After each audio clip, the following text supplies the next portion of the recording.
The Awakening of Spring. A Tragedy of Childhood. A Proem for Prudes. That it is a fatal error to bring up children, either boys or girls, in ignorance of their sexual nature is the thesis of Frank Wedekind's drama, Frühlingserwachen. From its title one might suppose it a peaceful little idyll of the youth of the year. No idea could be more mistaken. It is a tragedy of frightful import, and its action is concerned with the development of natural instincts in the adolescent of both sexes. The playwright has attacked his theme with European frankness. But of plot, in the usual acceptance of the term, there is little. Instead of the coherent drama of conventional type, Wedekind has given us a series of loosely connected scenes illuminative of character, scenes which surely have profound significance for all occupied in the training of the young. He sets before us a group of school children, lads and lassies just past the age of puberty, and shows logically that death and degradation may be their lot as the outcome of parental reticence. They are not vicious children, but little ones such as we meet every day, imaginative beings living in a world of youthful ideals and speculating about the mysteries which surround them. Wendla, sent to her grave by the abortive administered with the connivance of her affectionate but mistaken mother, is a most lovable creature, while Melchior, the father of her unborn child, is a high type of boy whose downfall is due to a philosophic temperament, which leads him to inquire into the nature of life and to impart his knowledge to others. A temperament which, under proper guidance, would make him a useful, intelligent man. It is Melchior's very excellence of character which proves his undoing. That he should be imprisoned as a moral degenerate only serves to illustrate the stupidity of his parents and teachers. As for the suicide of Moritz, the imaginative youth who kills himself because he has failed in his examinations, that is another crime for which the dramatist makes false educational methods responsible. A grim vein of humor is exhibited now and then, as when we are introduced to the conference room in which the members of a gymnasium faculty, met to consider the regulation of their pupils' morals, sit beneath the portraits of Pestalozzi and J. Rousseau disputing with considerable acrimony about the opening and shutting of a window. The exchange of unpleasant personalities is interrupted only by the entrance of the accused student, to whose defense the faculty refuses to listen, having marked the boy for expulsion prior to the formal farce of his trial. Wedekind has been accused of depicting his adults as too ignorant and too indifferent to the needs of the younger generation. But most of us will have to admit that the majority of his scenes and characters seem very true to life. Frühlingserwachen may not be pleasant reading exactly, but there is no forgetting it after one has perused it. There is an elemental strength about it which grips the intellect. As a play it stands unique in the annals of dramatic art. That it has succeeded in attracting much attention abroad is shown by the fact that this drama in book form has gone through 26 editions in its original version and has been translated into several European tongues, Russian included. While stage performances of the work have been given in France as well as in Germany. The Teutonic grimness of the work puzzled the Parisians, who are not used to having philosophy thrust at them over the footlights, but in Germany, Frühlingserwachen proved much more successful. In Berlin, indeed, it has become part of the regular stock of plays acted at Das Neue Theater, where it is said to be certain of drawing a crowded audience. That the play is radically different from anything given on the American stage is undoubtedly true. It must be remembered, however, that the continental European playwright regards the stage as a medium of instruction, as well as a place of amusement. The dictum of the Swedish dramatist, August Strindberg, that the playwright should be a lay priest preaching on vital topics of the day in a way to make them intelligible to mediocre intellects, is not appreciated in this country as it should be. But once admit the kinship of dramatist and priest, and the position taken by Wedekind in writing Frühlingserwachen becomes self-evident. There should be no question concerning the importance of his topic, nor should it be forgotten that the evident lesson he seeks to inculcate is one now preached by numerous ethical teachers. In order to estimate the relationship of this play toward modern thought in Germany, it must be understood that Wedekind's tragedy is merely one of the documents in a paper war which has resulted at last in having the physiology of sex taught in many German schools. The fact that Wedekind's dialogue is frank to a remarkable degree only makes his preachment more effective. One does not cure the pest with attar of roses, as St. Augustine remarked. Conditions in this country are not so very different from those depicted in this play, and evidence is not lacking that gradually, very gradually, we are beginning to realize that ignorance and innocence are not synonymous. That an evil is not palliated by ignoring its existence. The Podsnapian wave of the hand has not disappeared entirely, but it is not quite as fashionable as of yore. All things considered, the moment seems appropriate for the publication of Frühlings Erwachsen in an English version. The translation given in this volume follows the German original as closely as the translator can reconcile the nature of the two languages. Considered as a work of literature, Frühlings Erwachsen is remarkable as one of the few realistic studies of adolescence. Its deceptive simplicity is the hallmark of that supreme literary ability which knows how to conceal art by art. Dealing with adolescence, an unformed period of human life, it is necessarily without the climaxes we expect in dramas in which the characters are adult. And the gruesome scene in the churchyard with which the play closes, a scene with such peculiar symbolism could spring only from a Teutonic imagination, leaves much unended.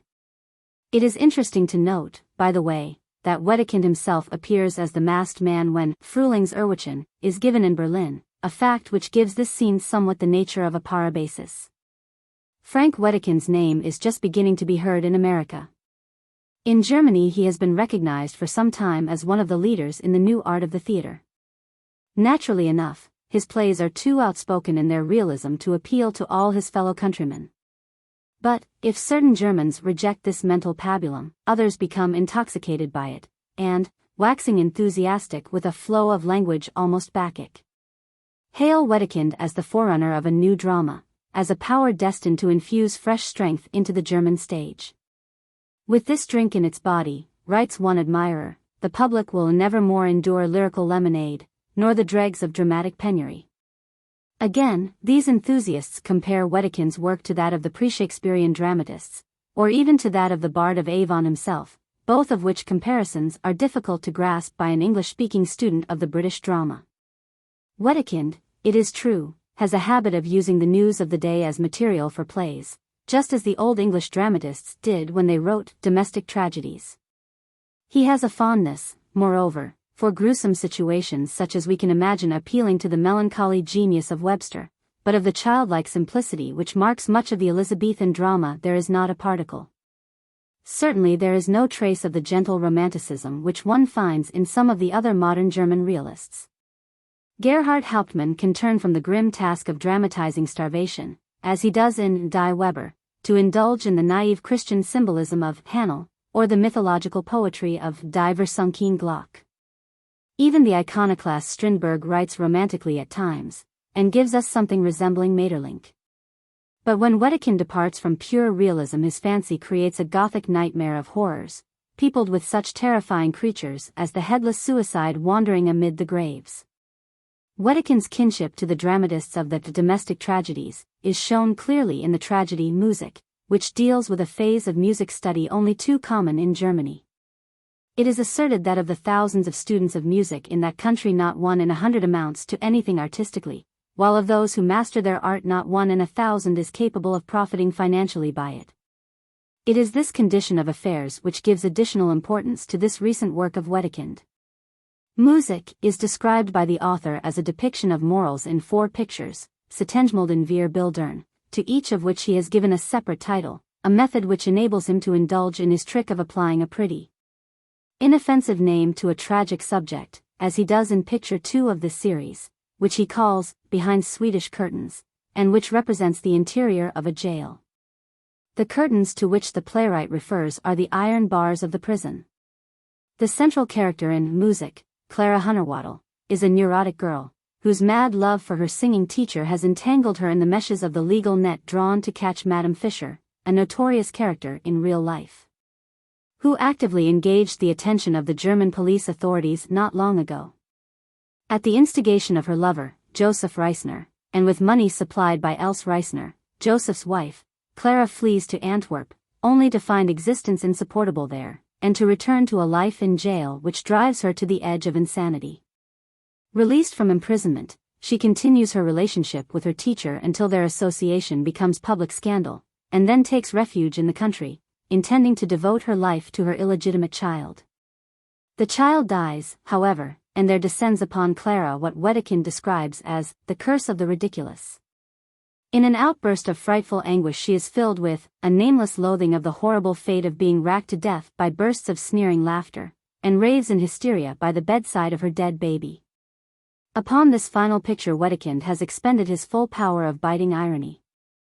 Joseph Reisner, the cause of Clara's misfortune, is thanked by her mother for all he has done for her, while Franz Lindekow, a literary man, whose role in the play has been that of a good Samaritan, is accused as the author of her disgrace. During previous tribulations Reisner has assured Clara repeatedly that her suffering would develop her artistic temperament and result in bringing her fame as a singer. At the end, when Clara, after undergoing imprisonment, exile, poverty, public disgrace, and the loss of her beloved child, finds herself bereft of even Reisner's regard, she is led away in a stupor from her miserable attic. It is then, in reply to a wish of the physician that she will suffer from no lasting mental disturbance, that Lindekow preludes the fall of the curtain by the caustic remark, "She'll be able to sing a song." Here, truly, is a tragedy. There can be no doubt but what Wedekind has handled it in a powerful fashion. He sounds the tragic note upon the first rising of the curtain, a note which grows in intensity until the auditor wonders if it is possible for it to reach higher, and yet it swells. Frühling's Erwächen is the best known of the Wedekind dramas and the most original in its treatment. It has peculiarities, however, which make it somewhat difficult to give as a stage performance. To see what this German playwright can do on more conservative lines, and to appreciate his mastership of the conventional technique of the stage, one must turn to the dramas of modern life in which he handles such subjects as socialism, woman's emancipation, naturalism, and divorce.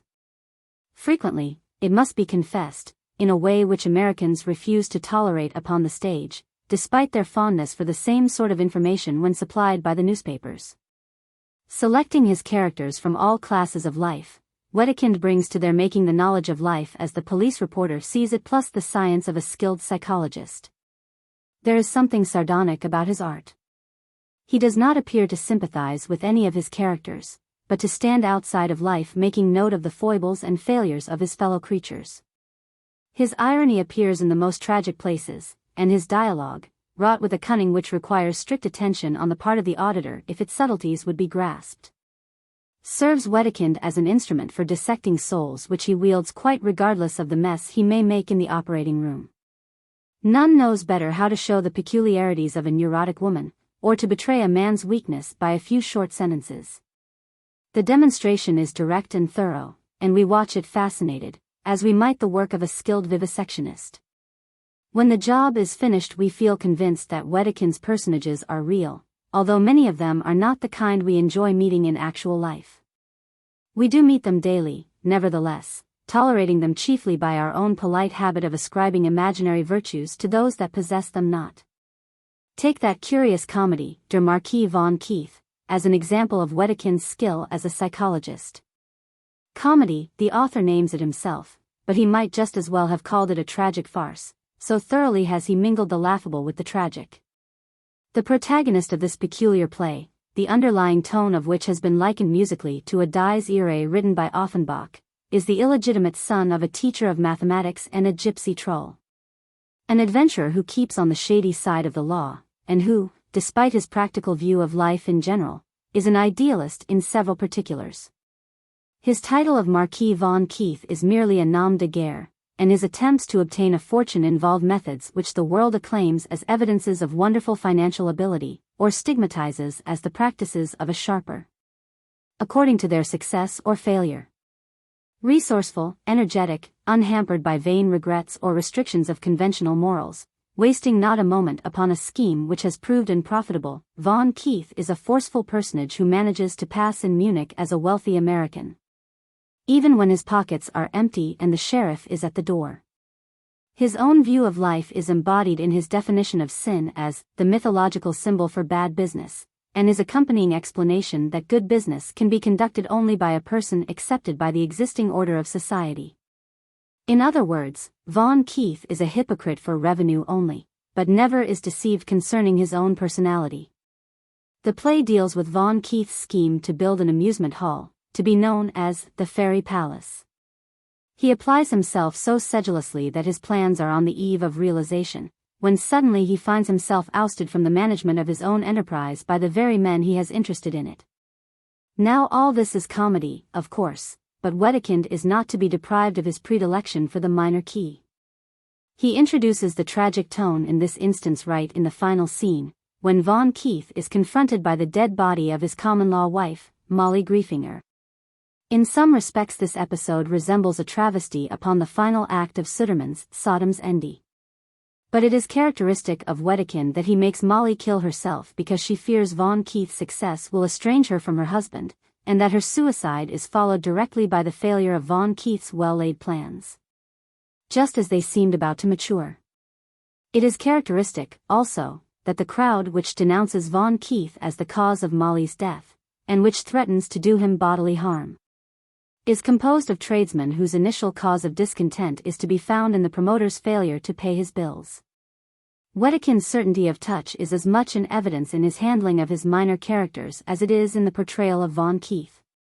There is Molly, whose little bourgeois soul fears the great world, shrinks from her husband's acquaintances, and dreads to take its place among the wealthy classes. Simba, the artist's model, who is astonished at anybody pitying her as a victim of civilization when she can get drunk on champagne, Casimir, the wealthy merchant, and the bohemian painter Saranif, with his friend Zamrjaki, the composer. As an antithesis to Von Keith we are introduced to Ernst Scholz, a weakling whose soul is torn by internal strife, until its owner is at peace neither with himself nor the world. Scholz wastes his time seeking a reason for his own existence and in longing to become a useful member of society. Von Keith scorns to bother his brain with such trifles, boldly proclaiming the Nietzschean doctrine that the only way to be useful to others is to help oneself as much as possible, and asserting that he would rather gather cigar stumps in the cafe gutters than live in slothful peace in the country. There is no doubt about Von Keith being a rogue, in the conventional acceptance of the term, but his enthusiasm appeals to us and we feel for him in his undoing at the end of the play. In Die junge Welt, Wedekind shows us the laughable attempts of a party of young girls to live a life of celibacy in pursuance of a resolution taken in boarding school. It is an amusing comedy, and contains, among other interesting personages, a literary man, who nearly drives his wife to divorce by his habit of jotting down notes of her emotions, even when he is kissing her.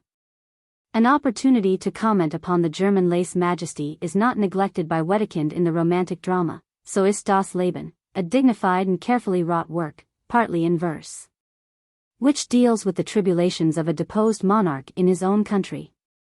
This exiled king becomes tramp, tailor and strolling player, to end eventually as court jester of the very man who has taken his place on the throne. Der Kammersänger, 3 scenes from the life of a popular tenor, is little more than a dramatic sketch. Der Urgist and Die Buchs der Pandora, 2 plays which constitute an integral whole, deal with a lady who embraces Mrs. Warren's profession.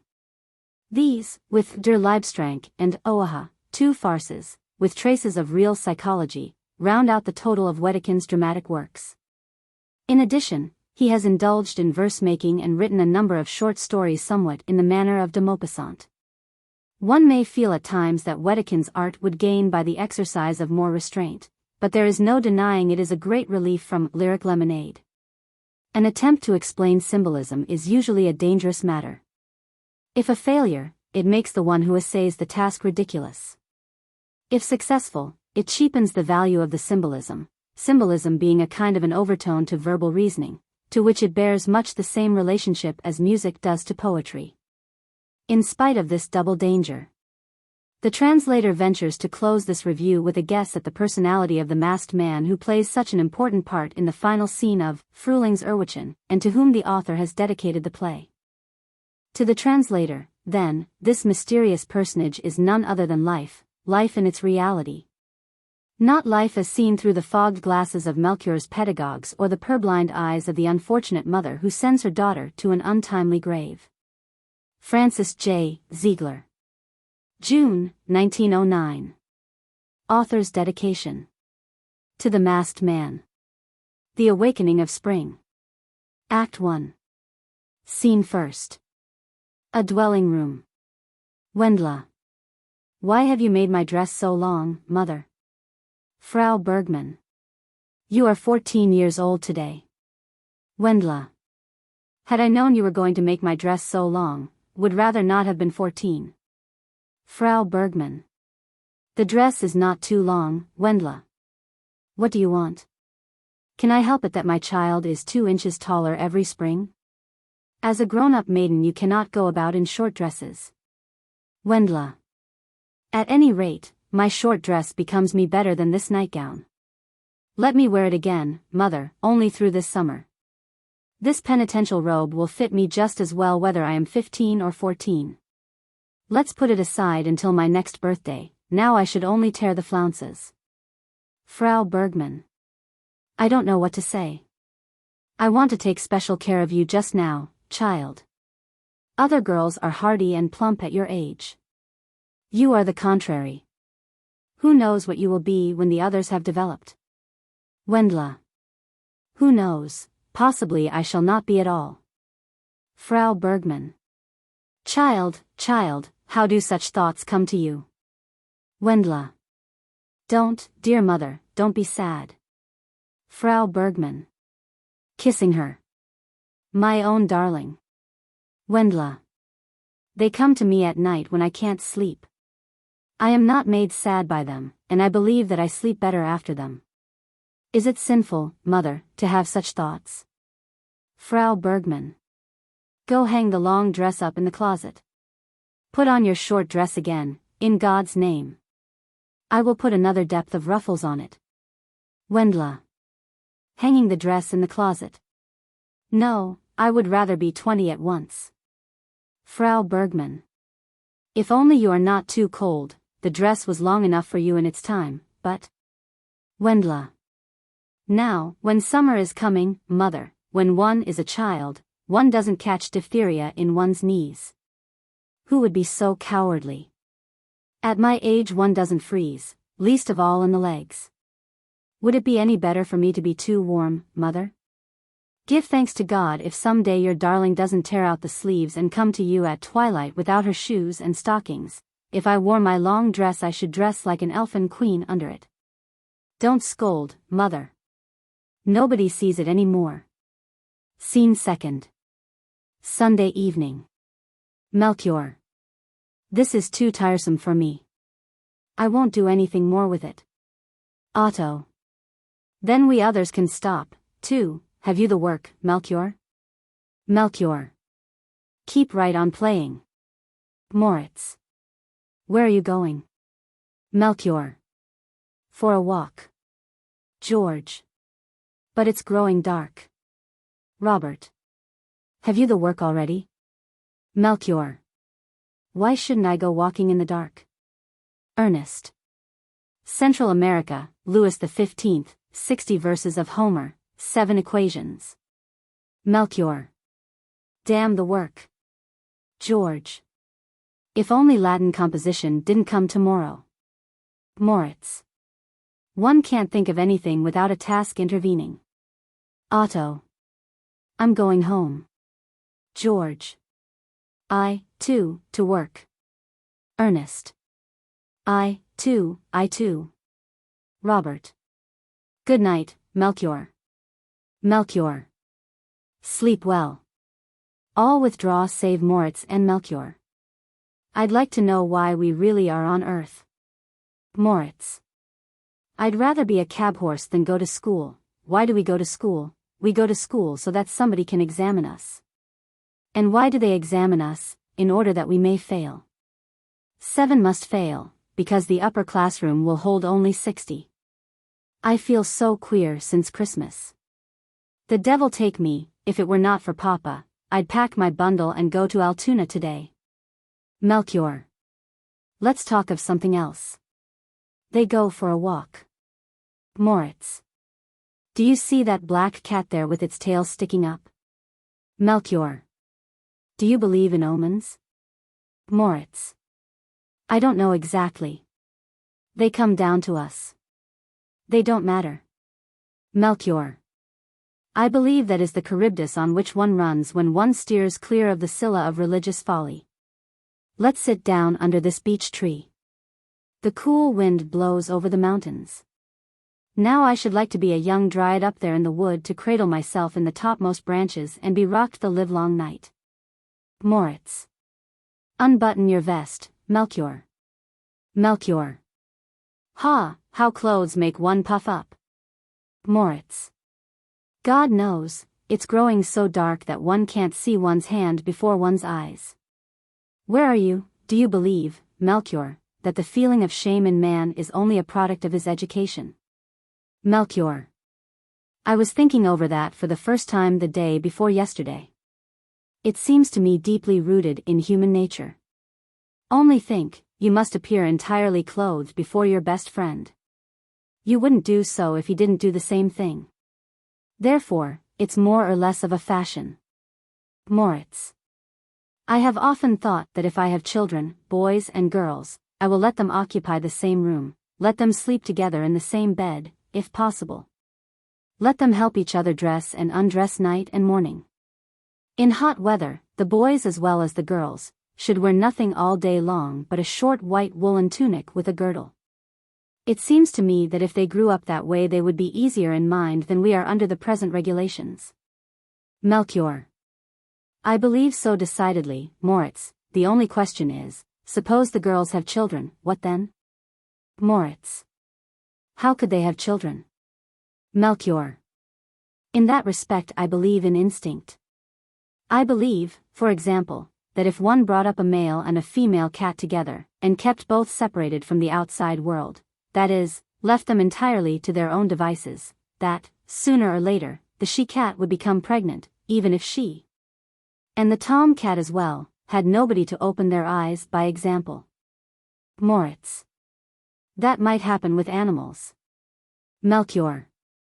I believe the same of human beings.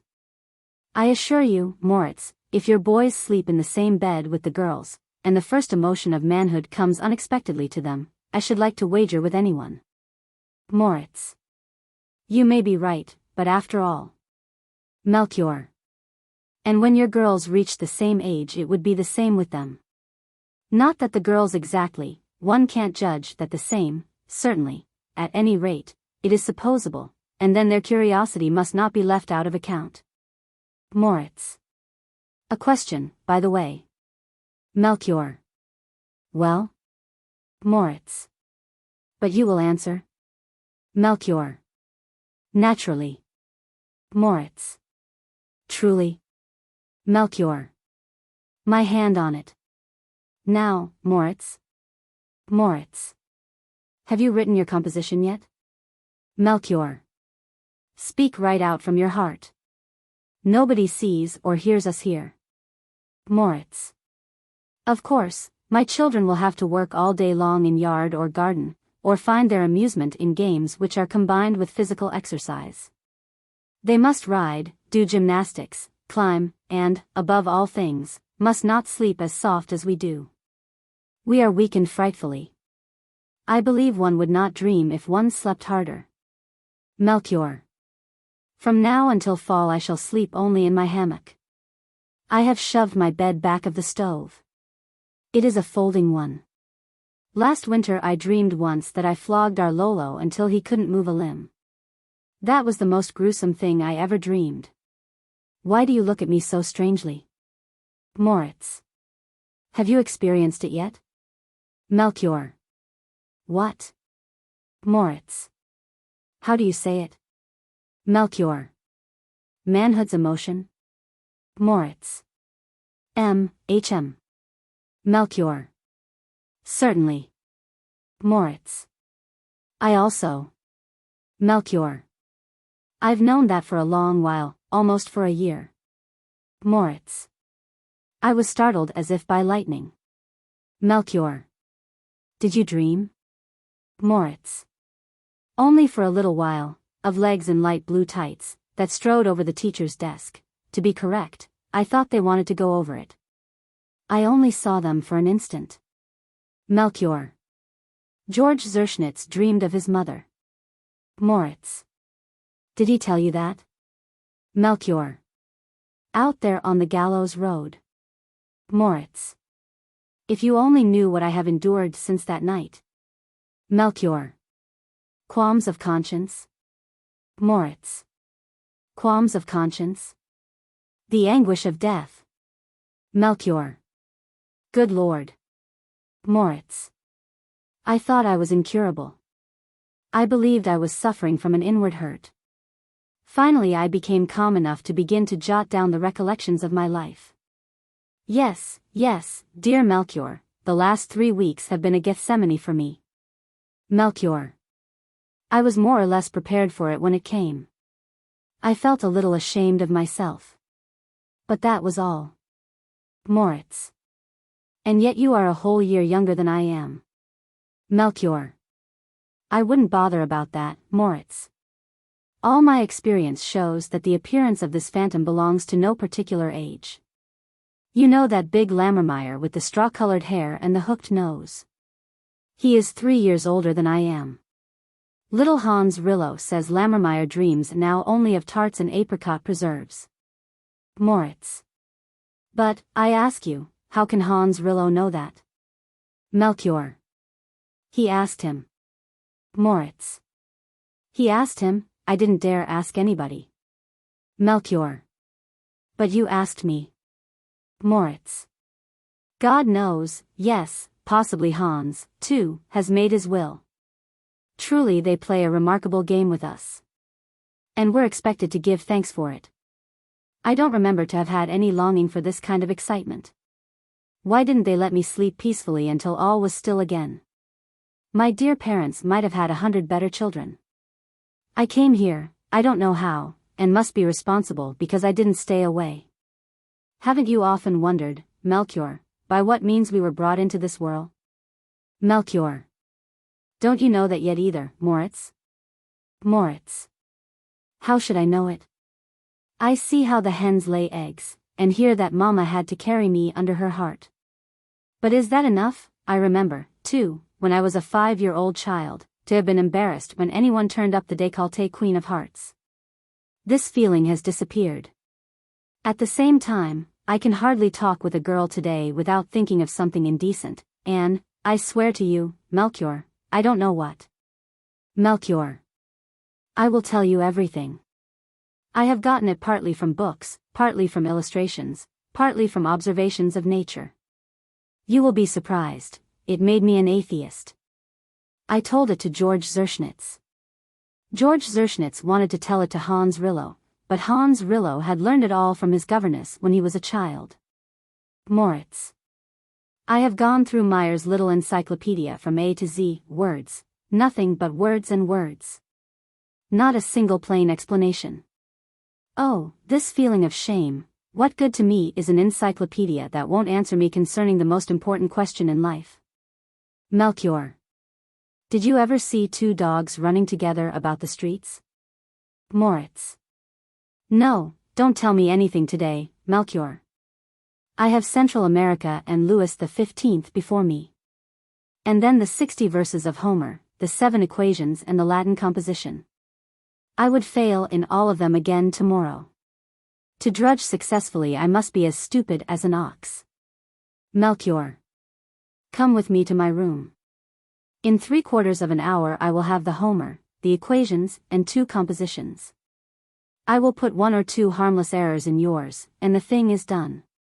Mama will make lemonade for us again, and we can chat comfortably about propagation.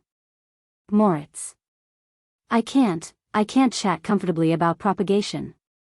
If you want to do me a favor, give me your information in writing. Write me out what you know. Write it as briefly and clearly as possible, and put it between my books tomorrow during recess. I will carry it home without knowing that I have it. I will find it unexpectedly. I cannot but help going over it with tired eyes. In case it is hard to explain, you can use a marginal diagram or so. Melchior. You are like a girl. Nevertheless, as you wish. It will be a very interesting task for me. One question, Moritz. Moritz. H.M. Melchior. Did you ever see a girl? Moritz. Yes. Melchior. All of her? Moritz. Certainly. Melchior. So have I, then we won't need any illustrations. Moritz. During the Schützenfest in Lalich's Anatomical Museum. If it had leaked out, I should have been hunted out of school. Beautiful as the light of day, and, oh, so true to nature. Melchior. I was at Frankfurt with Mama last summer. Are you going already, Moritz? Moritz. I must work. Good night. Melchior. Till we meet again. Scene 3rd. Thea, Wendla, and Martha come along the street arm in arm. Martha. How the water gets into one's shoes. Wendla. How the wind blows against one's cheeks. Thea. How one's heart thumps. Wendla. Let's go out there to the bridge. Ilsa says the stream is full of bushes and trees. The boys have built a raft. Gabor was almost drowned yesterday. Thea. Oh, he can swim. Martha. I should think so, child. Wendla. If he hadn't been able to swim, he would have been drowned. Thea. Your hair is coming down, Martha, your hair is coming down. Martha. Pooh, let it come down. It bothers me day and night. I may not wear short hair like you. I may not wear my hair down my back like Wendla, I may not wear bangs, and I must always do my hair up at home, all on account of my aunt. Wendla. I'll bring the scissors with me tomorrow to devotions. While you are saying, blessed are they who do not stray, I will clip it off. Martha. For heaven's sake, Wendla. Papa would beat me black and blue, and Mama would lock me up in the coal hole for 3 nights. Wendla. What does he beat you with, Martha? Martha. It often seems to me as if they would miss something if they didn't have an ill-conditioned brat like me. Thea. Why, girl? Martha. Are you ever allowed to put a blue ribbon through the top of your chemise? Thea. A pink ribbon. Mama thinks a pink ribbon goes well with my big dark eyes. Martha. Blue suits me to a-T. Mama pulled me out of bed by the hair. I fell with my hands out so on the floor. Mama prayed night after night with us. Wendla. In your place I should have run away long ago. Martha. There you have it. The reason I am going away, there you have it. They will soon see, oh, they will soon see. At least I shall never be able to reproach my mother. Thea. Hum. Martha. Can you imagine, Thea, what Mama meant by it? Thea. I can't, can you, Wendla? Wendla. I should simply have asked her. Martha. I lay on the floor and shrieked and howled. Then Papa came in. Rip, he tore off my chemise. Out of the door I went. There you have it, I only wanted to get out in the street that way. Wendla. But that is not so, Martha. Martha. I froze. I was locked up. I had to sleep all night in a sack. Thea. Never in my life could I sleep in a sack. Wendla. I only wish I could sleep once for you in your sack. Martha. If only one weren't beaten. Thea. But one would suffocate in it. Martha. Your head is left outside. It's tied under your chin. Thea. And then they beat you? Martha. No. Only when there is special occasion. Wendla. What do they beat you with, Martha? Martha. Oh, with anything that is handy. Does your mother think it's naughty to eat a piece of bread in bed? Wendla. No. Martha. I believe they enjoy it, even if they don't say so. If I ever have children, I will let them grow up like the weeds in our flower garden. Nobody worries about them and they grow so high and thick, while the roses in the beds grow poorer and poorer every summer. Thea. If I have children, I shall dress them all in pink. Pink hats, pink dresses, pink shoes. Only the stockings shall be black as night. When I go for a walk they shall march in front of me. And you, Wendla? Wendla. How do you know that you will have any? Thea. Why shouldn't we have any? Martha. Well, Aunt Euphemia hasn't any. Thea. You goose, that's because she isn't married. Wendla. Aunt Bauer was married 3 times and she didn't have a single one. Martha. If you have any, Wendla, which would you rather have, boys or girls? Wendla. Boys. Boys. Thea. I, too, boys. Martha. So would I. Better 20 boys than 3 girls. Thea. Girls are tiresome. Martha. If I weren't a girl already I certainly wouldn't want to be one. Wendla. That's a matter of taste, I believe, Martha. I rejoice every day that I am a girl. Believe me, I wouldn't change places with a king's son. That's the reason why I only want boys. Thea. But that's crazy, pure craziness, Wendla. Wendla. But it must be 1,000 times more exciting to be loved by a man than by a girl. Thea. But you don't want to assert that Forest Inspector Pfahl loves Melita more than she does him. Wendla. That I do, Thea. Pfahl is proud. Pfahl is proud because he is a forest inspector, for Pfahl has nothing. Melita is happy because she gets 10,000 times more than she is. Martha. Aren't you proud of yourself, Wendla? Wendla. That would be silly. Martha. In your place I should be proud of my appearance. Thea. Only look how she steps out, how free her glance is, how she holds herself, Martha. Isn't that pride? Wendla. Why not?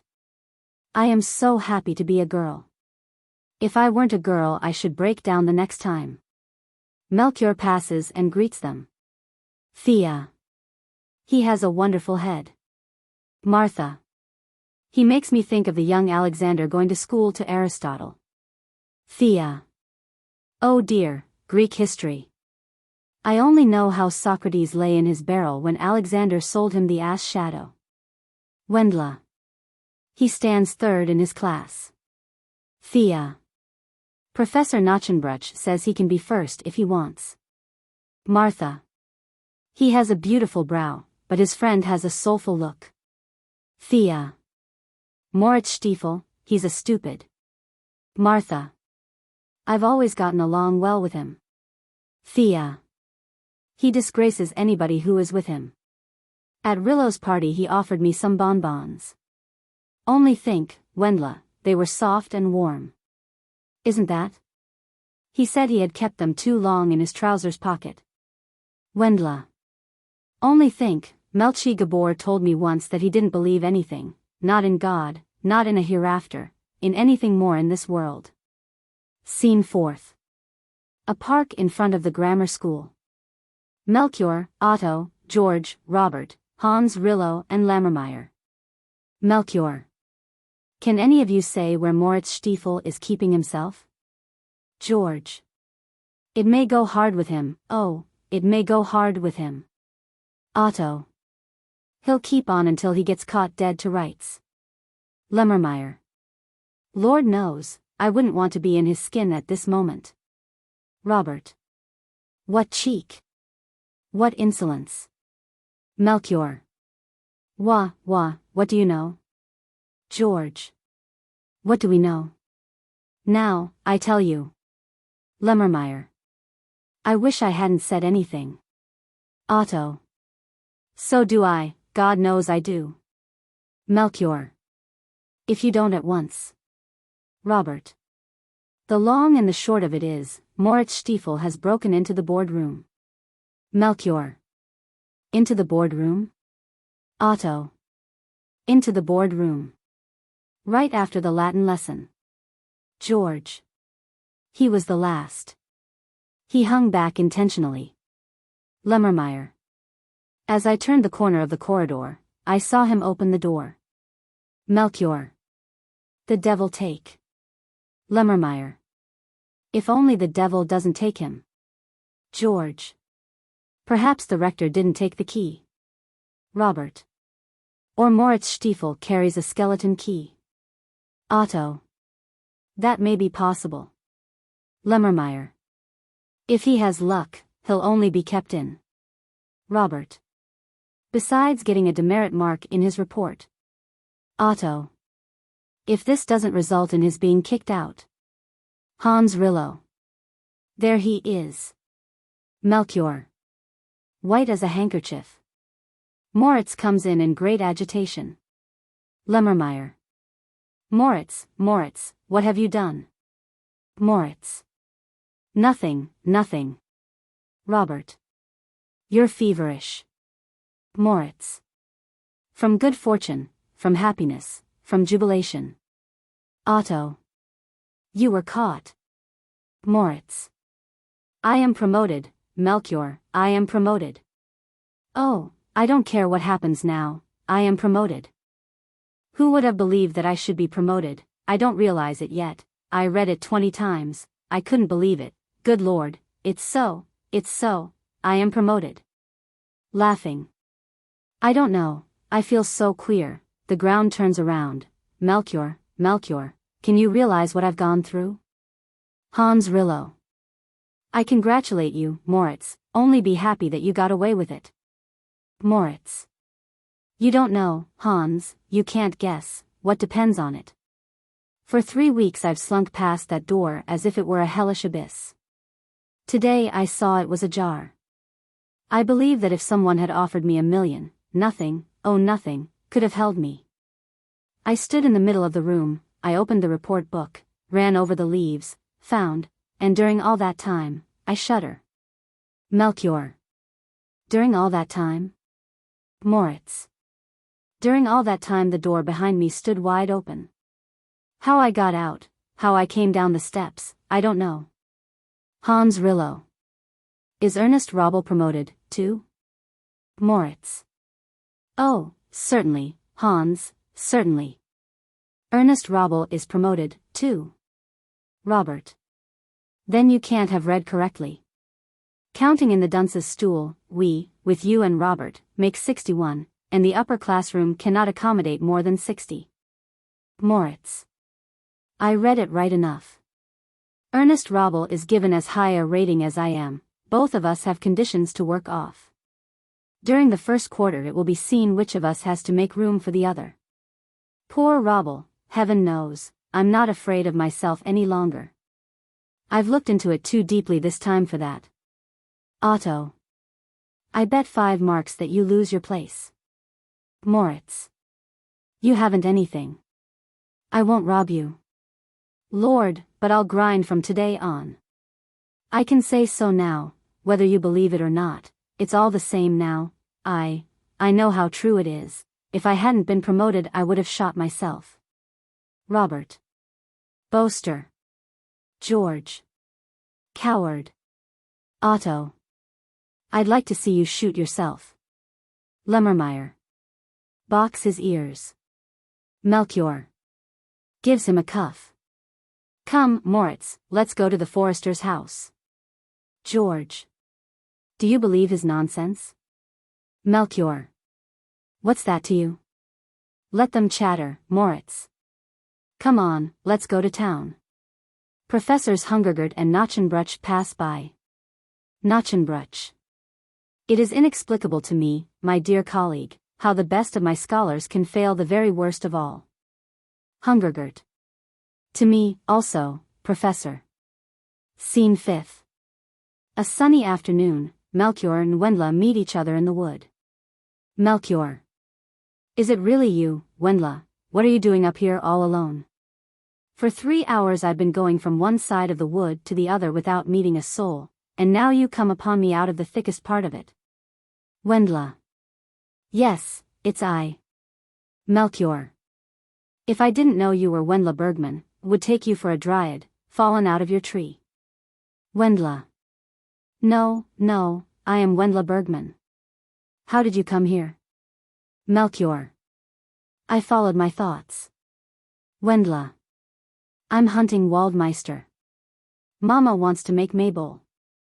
At first she intended coming along herself, but at the last moment Aunt Bauer dropped in, and she doesn't like to climb.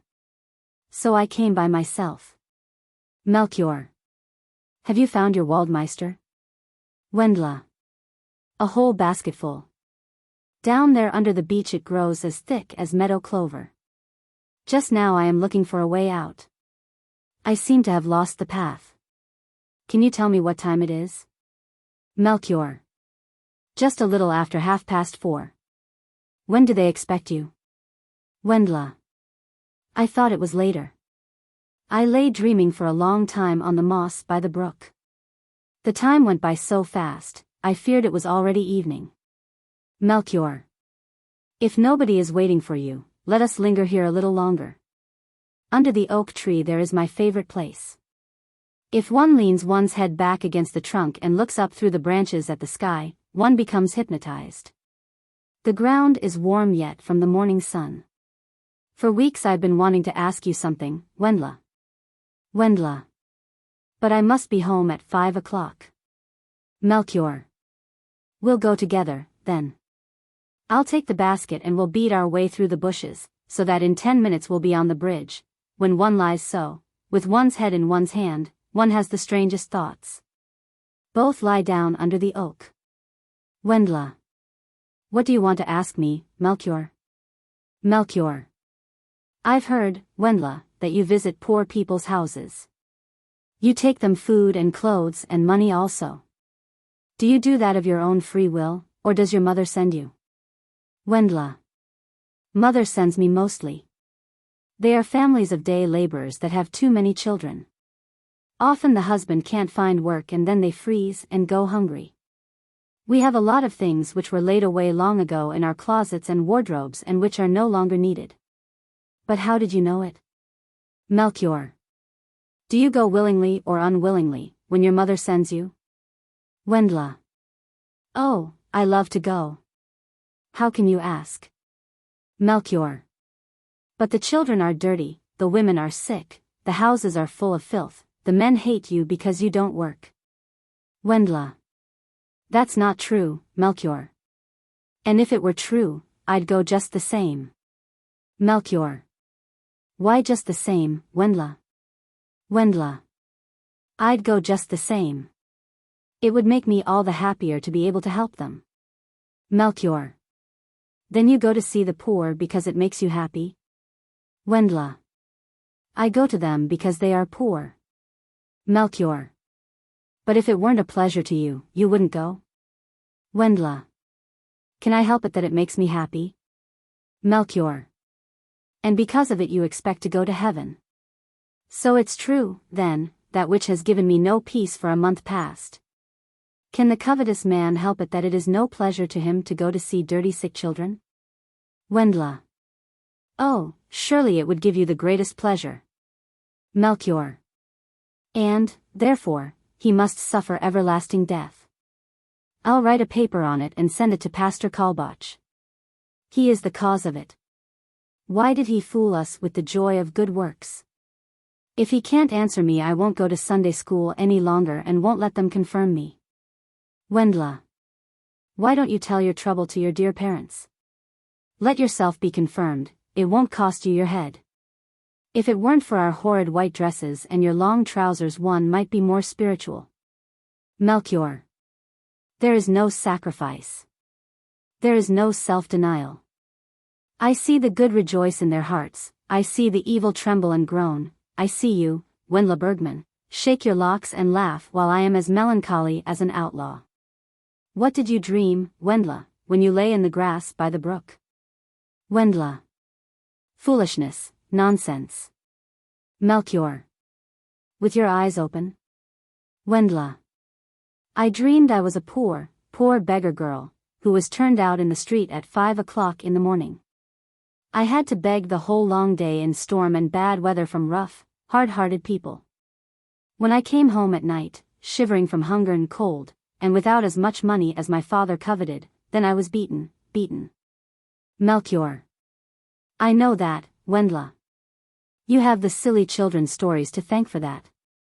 Believe me, such brutal men exist no longer. Wendla. Oh yes, Melchior, you're mistaken. Martha Bessel is beaten night after night, so that one sees the marks of it the next day. Oh, but it must hurt. It makes one boiling hot when she tells it. I'm so frightfully sorry for her that I often cry over it in my pillows at night. For months I've been thinking how one can help her. I'd take her place for 8 days with pleasure. Melchior. One should complain of her father at once. Then the child would be taken away from him. Wendla. I, Melchior, have never been beaten in my life, not a single time. I can hardly imagine what it means to be beaten. I have beaten myself in order to see how one felt then in one's heart. It must be a gruesome feeling. Melchior. I don't believe a child is better for it. Wendla. Better for what? Melchior. For being beaten. Wendla. With this switch, for instance. Ha. But it's tough and thin. Melchior. That would draw blood. Wendla. Would you like to beat me with it once? Melchior. Who? Wendla. Me. Melchior. What's the matter with you, Wendla? Wendla. What might happen? Melchior. Oh, be quiet. I won't beat you. Wendla. Not if I allow you? Melchior. No, girl. Wendla. Not even if I ask you, Melchior? Melchior. Are you out of your senses? Wendla. I've never been beaten in my life. Melchior. If you can ask for such a thing. Wendla. Please, please. Melchior. I'll teach you to say please. He hits her. Wendla. Oh, Lord, I don't notice it in the least. Melchior. I believe you, through all your skirts. Wendla. Then strike me on my legs. Melchior. Wendla. He strikes her harder. Wendla. You're stroking me. You're stroking me. Melchior. Wait, witch, I'll flog Satan out of you. He throws the switch aside and beats her with his fists so that she breaks out with a frightful cry. He pays no attention to this, but falls upon her as if he were crazy, while the tears stream heavily down his cheeks. Presently he springs away, holds both hands to his temples and rushes into the depths of the wood crying out in anguish of soul. An aromatic herb, used in preparing a beverage drunk in springtime. Act 2. Scene 1. Evening in Melchior's study. The window is open, a lamp burns on the table. Melchior and Moritz on the divan. Moritz. Now I'm quite gay again, only a little bit excited. But during the Greek lesson I slept like the besotted Polyphemus. I'm astonished that the pronunciation of the ancient tongue doesn't give me the earache. Today I was within a hair of being late. My first thought on waking was of the verbs in mu iota, Himmel, Herrgott, Teufel, Donnerwetter. During breakfast and all along the road I conjugated until I saw green. I must have popped off to sleep shortly after 3. My pen made a blot in the book. The lamp was smoking when Mathilde woke me. The blackbirds in the elder bushes under the window were chirping so happily, and I felt so inexpressibly melancholy. I put on my collar and passed the brush through my hair. One feels it when one imposes upon nature. Melchior. May I roll you a cigarette? Moritz. Thanks, I don't smoke. If it only keeps on this way. I will work and work until my eyes fall out of my head. Ernest Rabel has failed 3 times since vacation, 3 times in Greek, twice with Nachenbruch, the last time in the history of literature. I have been first 5 times in this lamentable conflict, and from today it does not bother me. Rabel will not shoot himself. Rabel has no parents who sacrifice everything for him. If he wants he can become a soldier, a cowboy, or a sailor. If I fail, my father will feel the blow and Mama will land in the madhouse. One can't live through a thing like that, before the examination I begged God to give me consumption that the cup might pass me by untouched. He passed me by, though today his aureole shines in the distance, so that I dare not lift my eyes by night or day. Now that I have grasped the bar I shall swing up on it. The natural consequence will be that I shall break my neck if I fall. Melchior. Life is a worthless commonplace. It wouldn't have been a bad idea if I had hanged myself in the cradle. Why doesn't Mama come with the tea? Moritz. Your tea will do me good, Melchior, I'm shivering. I feel so strangely spiritualized. Touch me once, please. I see, I hear, I feel, much more acutely, and yet everything seems like a dream, oh, so harmonious. How still the garden stretches out there in the moonlight, so still, so deep, as if it extended to eternity. From out the bushes step indefinable figures that slip away in breathless officiousness through the clearings and then vanish in the twilight. It seems to me as if a council were to be held under the chestnut tree. Shall we go down there, Melchior? Melchior. Let's wait until we have drunk our tea.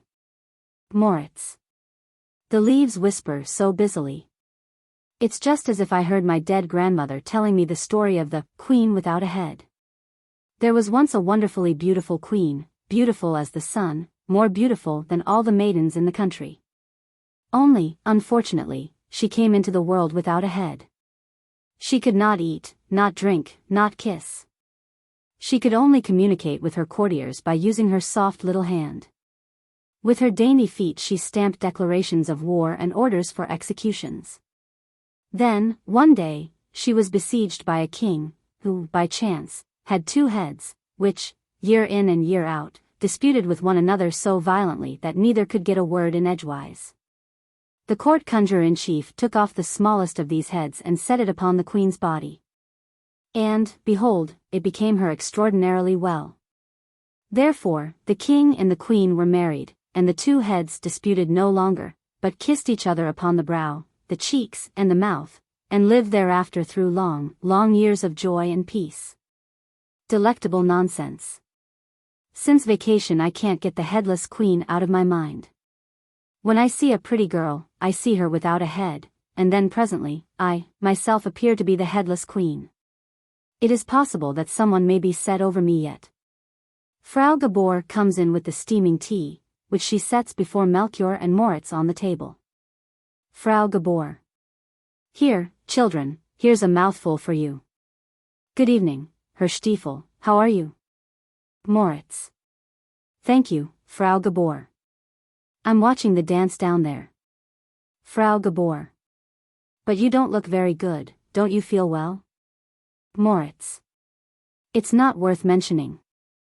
I went to bed somewhat too late last night. Melchior. Only think, he worked all through the night. Frau Gabor. You shouldn't do such things, Herr Stiefel. You ought to take care of yourself. Think of your health. Don't set your school above your health. Take plenty of walks in the fresh air. At your age, that is more important than a correct use of Middle-High German. Moritz. I will go walking. You are right. One can be industrious while one is taking a walk. Why didn't I think of that myself? The written work I shall still have to do at home. Melchior. You can do your writing here, that will make it easier for both of us. You know, Mama, that Max von Trenck has been down with brain fever. Today at noon Hans Rillo came from von Trenck's deathbed to announce to Rector Sonnenstich that von Trenck had just died in his presence. Indeed, said Sonnenstich, haven't you 2 hours from last week to make up? Here is the beadle's report. See that the matter is cleared up once for all. The whole class will attend the burial. Hans was struck dumb. Frau Gabor. What book is that you have, Melchior? Melchior. Faust. Frau Gabor. Have you read it yet? Melchior. Not to the end. Moritz. We're just at the Walpurgisnacht. Frau Gabor. If I were you I should have waited for 1 or 2 years. Melchior. I know of no book, Mama, in which I have found so much beauty. Why shouldn't I read it? Frau Gabor. Because you can't understand it. Melchior. You can't know that, Mama. I feel very well that I am not yet able to grasp the work in its entirety. Moritz. We always read together, that helps our understanding wonderfully. Frau Gabor. You are old enough, Melchior, to be able to know what is good and what is bad for you. Do what you think best for yourself. I should be the first to acknowledge your right in this respect, because you have never given me a reason to have to deny you anything.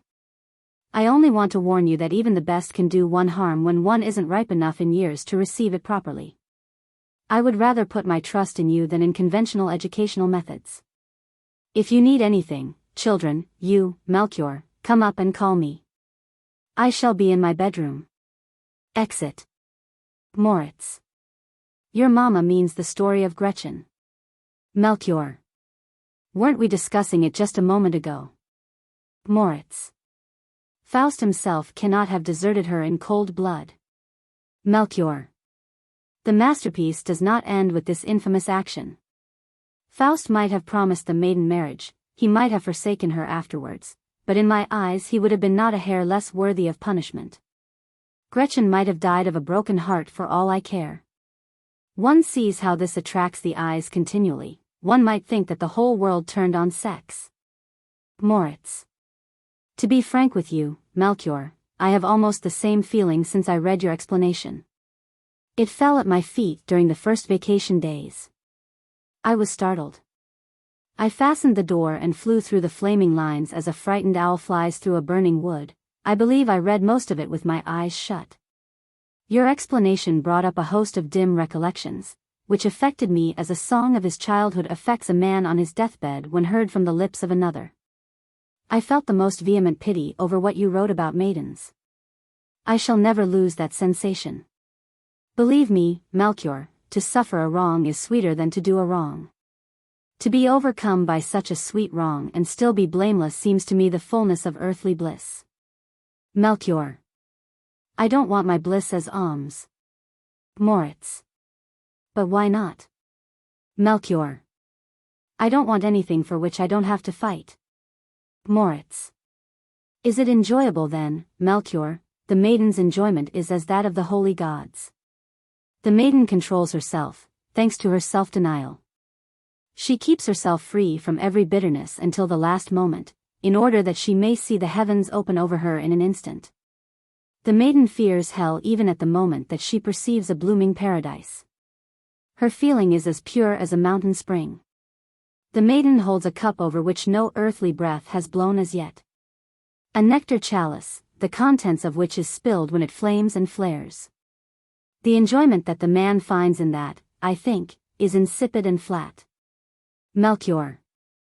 You can think what you like about it, but keep your thoughts to yourself. I don't like to think about it. Man macht die Glauben, die ganz Welt dreht sich p. UNDV. Scene second. A dwelling room. Frau Bergmann enters by the center door. Her face is beaming. She is without a hat, wears a mantilla on her head and has a basket on her arm. Wendla. Wendla. Wendla. Appears in petticoats and corset in the doorway to the right. What's the matter, mother? Frau Bergmann. You are up already, child? Now, that is nice of you. Wendla. You have been out already? Frau Bergmann.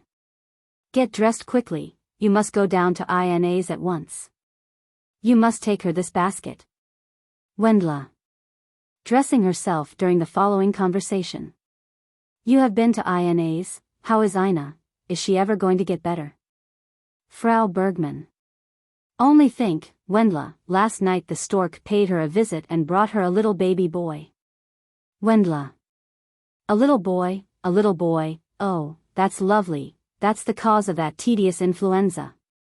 Frau Bergmann. A fine little boy. Wendla. I must see him, mother. That makes me an aunt for the third time, and to a little girl and 2 little boys. Frau Bergmann. And what little boys, it always happens that way when one lives so near the church roof. Tomorrow will be just 2 years since she went up the steps in her mull gown. Wendla. Were you there when he brought him? Frau Bergmann. He had just flown away again. Won't you put on a rose? Wendla. Why couldn't you have been a little earlier, mother? Frau Bergmann. I almost believe he brought you something, too, a breastpin or something. Wendla. It's really a shame. Frau Bergmann. But, I tell you, he brought you a breastpin. Wendla. I have breastpins enough. Frau Bergmann. Then be happy, child. What do you want besides? Wendla. I would have liked so much to have known whether he flew through the window or down the chimney. Frau Bergmann. You must ask Ina. Ha.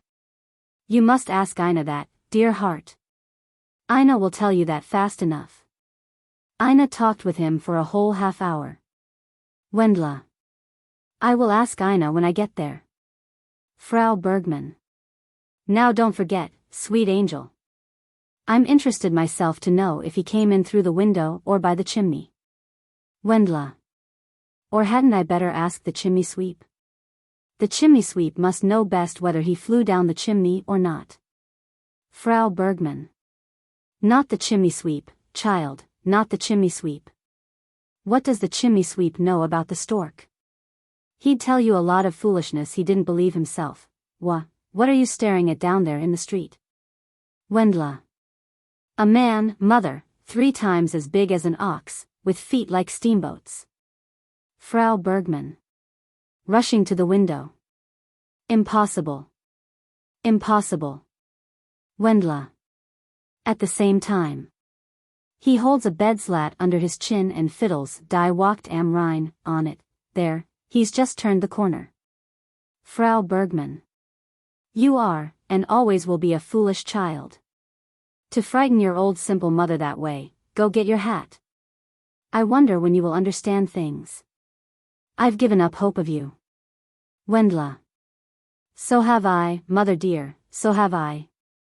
It's a sad thing about my understanding. I have a sister who has been married for 2.5 years, I myself have been made an aunt for the 3rd time, and I haven't the least idea how it all comes about. Don't be cross, mother dear, don't be cross. Whom in the world should I ask but you? Please tell me, dear mother. Tell me, dear mother. I'm ashamed for myself. Please, mother, speak. Don't scold me for asking you about it. Give me an answer. How does it happen? How does it all come about? You cannot really deceive yourself that I, who am 14 years old, still believe in the stork. Frau Bergmann. Good. Lord, child, but you are peculiar, what ideas you have, I really can't do that. Wendla. But why not, mother, why not? It can't be anything ugly if everybody is delighted over it. Frau Bergmann. Oh God protect me, I deserve, go get dressed, child, go get dressed. Wendla. I'll go, and suppose your child went and asked the chimney sweep? Frau Bergmann. But that would be madness, come here, child, come here, I'll tell you. I'll tell you everything, oh almighty goodness, only not today, Wendla, tomorrow, the next day, next week, any time you want, dear heart. Wendla. Tell me today, mother. Tell me now. Right away, now that I have seen you so frightened I can never be peaceful until you do.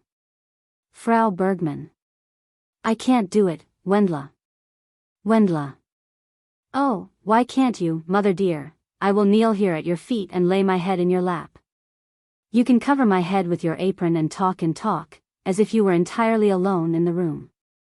I won't move, I won't cry, I will bear all patiently, no matter what may come. Frau Bergmann. Heaven knows, Wendla, that I am not to blame. Heaven knows it, come here in God's name. I will tell you, child, how you came into this world. Listen to me, Wendla. Wendla. Under the apron. I'm listening. Frau Bergmann. Ecstatically. But it's no use, child, I can't justify it. I deserve to be put into prison, to have you taken from me. Wendla. Take heart, mother. Frau Bergmann. Listen, then. Wendla. Trembling under the apron. Oh God. Oh God. Frau Bergmann. In order to have a child, do you understand me, Wendla? Wendla. Quick, mother, I can't stand it much longer. Frau Bergmann. In order to have a child, one must love the man to whom one is married. Love him, I tell you, as one can only love a man. One must love him so much with one's whole heart, so that one can't describe it. One must love him, Wendla, as you at your age are still unable to love, now you know it. Wendla. Getting up. Great God, in heaven. Frau Bergmann. Now you know what an ordeal awaits you. Wendla. And that is all? Frau Bergmann.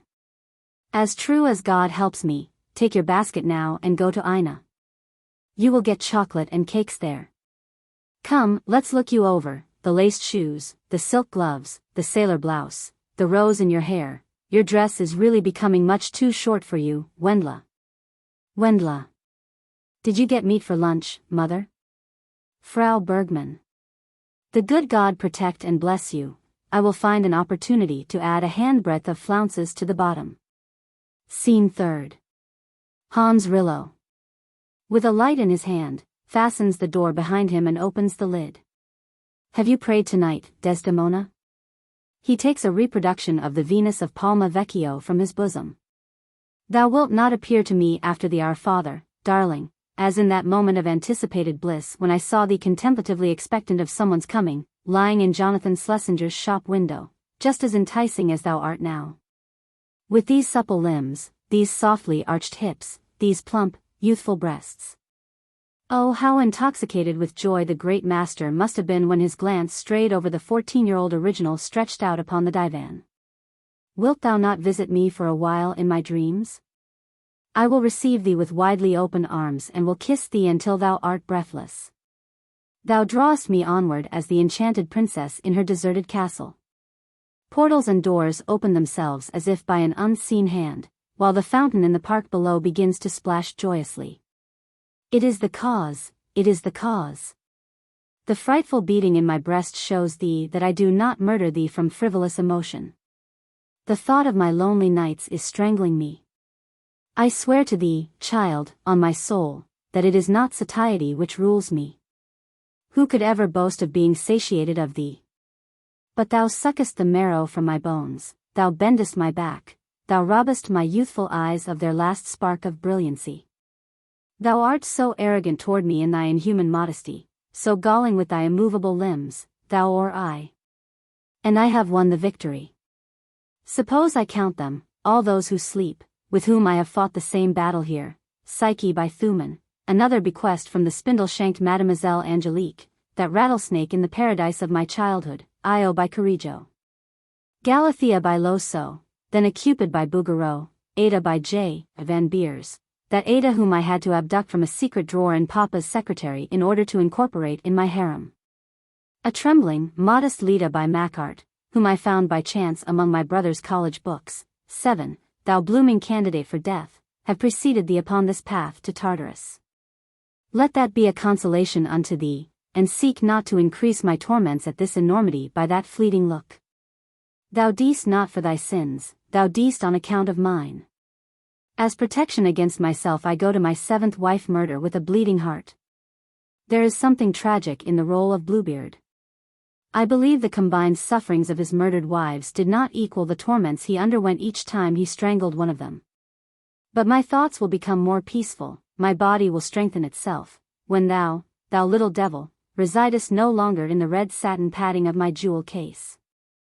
In place of thee, I will indulge in wanton joyousness with Bodenhausen's Lurlei or Linger's Forsaken One, or Defregger's Lonnie, so I should be all the quicker. But a quarter of a year more, perhaps thy unveiled charms, sweet soul, would begin to consume my poor head as the sun does a pat of butter. It is high time to declare the divorce from bed and board. Brr. I feel a Heliogabalus within me. Moritura me salutat. Maiden, maiden, why dost thou press thy knees together, why now of all times, in face of the inscrutable eternity, a movement and I will spare thy life, a womanly emotion, a sign of passion, of sympathy, maiden. I will frame thee in gold, and hang thee over my bed. Doest thou not guess that only thy chastity begets my debauchery? Woe, woe, unto the inhuman ones. One always perceives that they received an exemplary education. It is just so with me. Have you prayed tonight, Desdemona? My heart contracts, madness. Saint Agnes also died for her reserve and was not half as naked as thou. Another kiss upon thy blooming body, upon thy childish swelling breast, upon thy sweetly rounded, thy cruel knees. It is the cause, my soul, let me not name it to you, you chaste stars. It is the cause. The picture falls into the depths, he shuts the lid. Fourth scene. A haymow. Melchior lies on his back in the fresh hay. Wendla comes up the ladder. Wendla. Here's where you've hid yourself, they're all hunting for you. The wagon is outside again. You must help. There's a storm coming up. Melchior. Go away from me. Go away from me. Wendla. What's the matter with you, why are you hiding your face? Melchior. Out. Out. I'll throw you down on the floor below. Wendla. Now for certain I'm not going. Kneels down by him. Why won't you come out with me into the meadow, Melchior? Here it is hot and dark. Suppose we do get wet to the skin, what difference will that make to us? Melchior. The hay smells so fine. The sky outside must be as black as a pall, I only see the brilliant poppy on your breast, and I hear your heart beating. Wendla. Don't kiss me, Melchior, don't kiss me. Melchior. Your heart, I hear beating. Wendla. People love, when they kiss, don't. Melchior. Oh, believe me, there's no such thing as love. Everything is selfishness, everything is egotism, I love you as little as you love me. Wendla. Don't, Melchior. Melchior. Wendla. Wendla. Oh, Melchior, don't. Fifth scene. Frau Gabor. Sits writing. Dear Herr Stiefel, after 24 hours of consideration and reconsideration of all you have written me, I take up my pen with a heavy heart. I cannot furnish you with the necessary amount for the voyage to America, I give you my word of honor. In the first place, I have not that much to my credit, and in the second place, if I had, it would be the greatest sin imaginable for me to put into your hands the means of accomplishing such an ill-considered measure. You will be doing me a bitter wrong, Herr Stiefel, if you see a sign of lack of love in my refusal. On the contrary, it would be the greatest neglect of my duty as your motherly friend were I to allow myself to be affected by your temporary lack of determination, so that I also lost my head and blindly followed my first fleeting impulse. I am very ready, in case you desire it, to write to your parents. I should seek to convince your parents that you have done what you could during this quarter, that you have exhausted your strength, that a rigorous judgment of your case would not only be inadvisable, but might be in the greatest degree prejudicial to your mental and bodily health. That you imply a threat to take your own life in case flight is impossible for you, to speak plainly, has somewhat surprised me. No matter how undeserving is a misfortune, Herr Stiefel, one should never choose improper means to escape it. The way in which you, to whom I have always done only good, want to make me responsible for a possible frightful action on your part, has something about it which, in the eyes of an evil-thinking person, might be misconstrued very easily.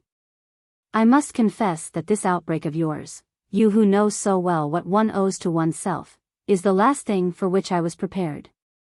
However, I cherish the strong conviction that you are laboring yet too much under the shock of your first fright to be able to understand completely your action.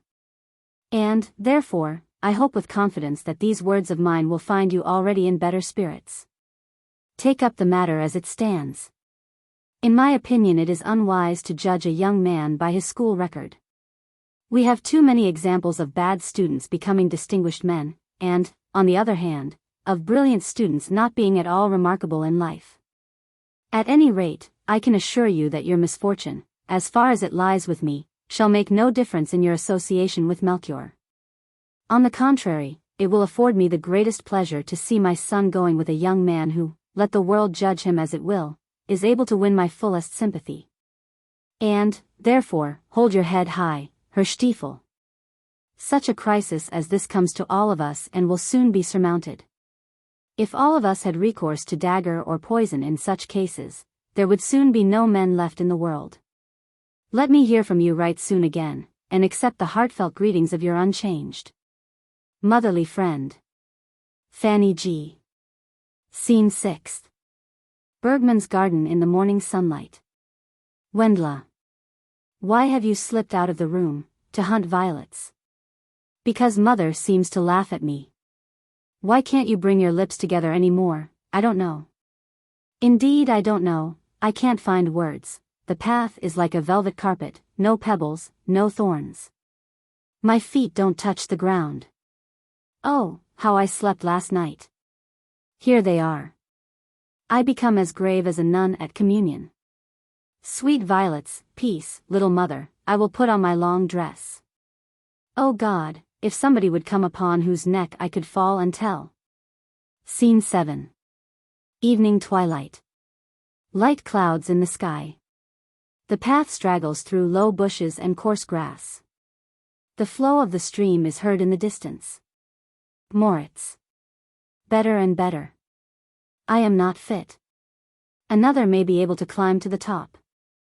I pull the door to behind me and step into the open. I don't care enough about it to let myself be turned back. I haven't succeeded in forcing my way. How shall I force my way now? I have no contract with God. Let them make out of the thing what they will. I have been forced. I do not hold my parents answerable. At the same time, the worst must fall upon them. They were old enough to know what they were doing. I was a weakling when I came into the world, or else I would have been wise enough to become another being. Why should I be forced to pay for the fact that the others were here already? I must have fallen on my head. If anybody makes me a present of a mad dog, I'll give him back a mad dog. And if he won't take back his mad dog, then I am human and I must have fallen on my head. Man is born by chance and should not, after mature consideration, it is to shoot oneself dead. The weather at least has shown itself considerate. The whole day it looked like rain and yet it has held off. A rare peace rules in nature. Nowhere anything dazzling, exciting. Heaven and earth are like a transparent fabric. And everything seems so happy. The landscape is as sweet as the melody of a lullaby. Sleep, little prince, sleep on, as Fräulein Snandulia sang. It's a shame she holds her elbows so awkwardly. I danced for the last time at the Cassilienfest. Snandulia only dances with good matches. Her silk dress was cut low in front and in the back. In the back, down to her girdle, and in the front down, unconscionably low. She couldn't have worn a chemise. That might be something able to affect me yet. More than half curiosity.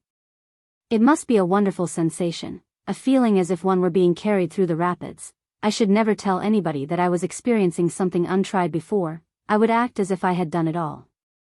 There is something shameful in growing up to be a man without having learned the chief function of masculinity. You come from Egypt, honorable sir, and have not seen the pyramids. I will not cry again today. I will not think of my burial again. Melchior will lay a wreath on my coffin. Pastor Kalbach will console my parents. Rector Sonnenstich will cite examples from history. It is possible that I shall not have a tombstone.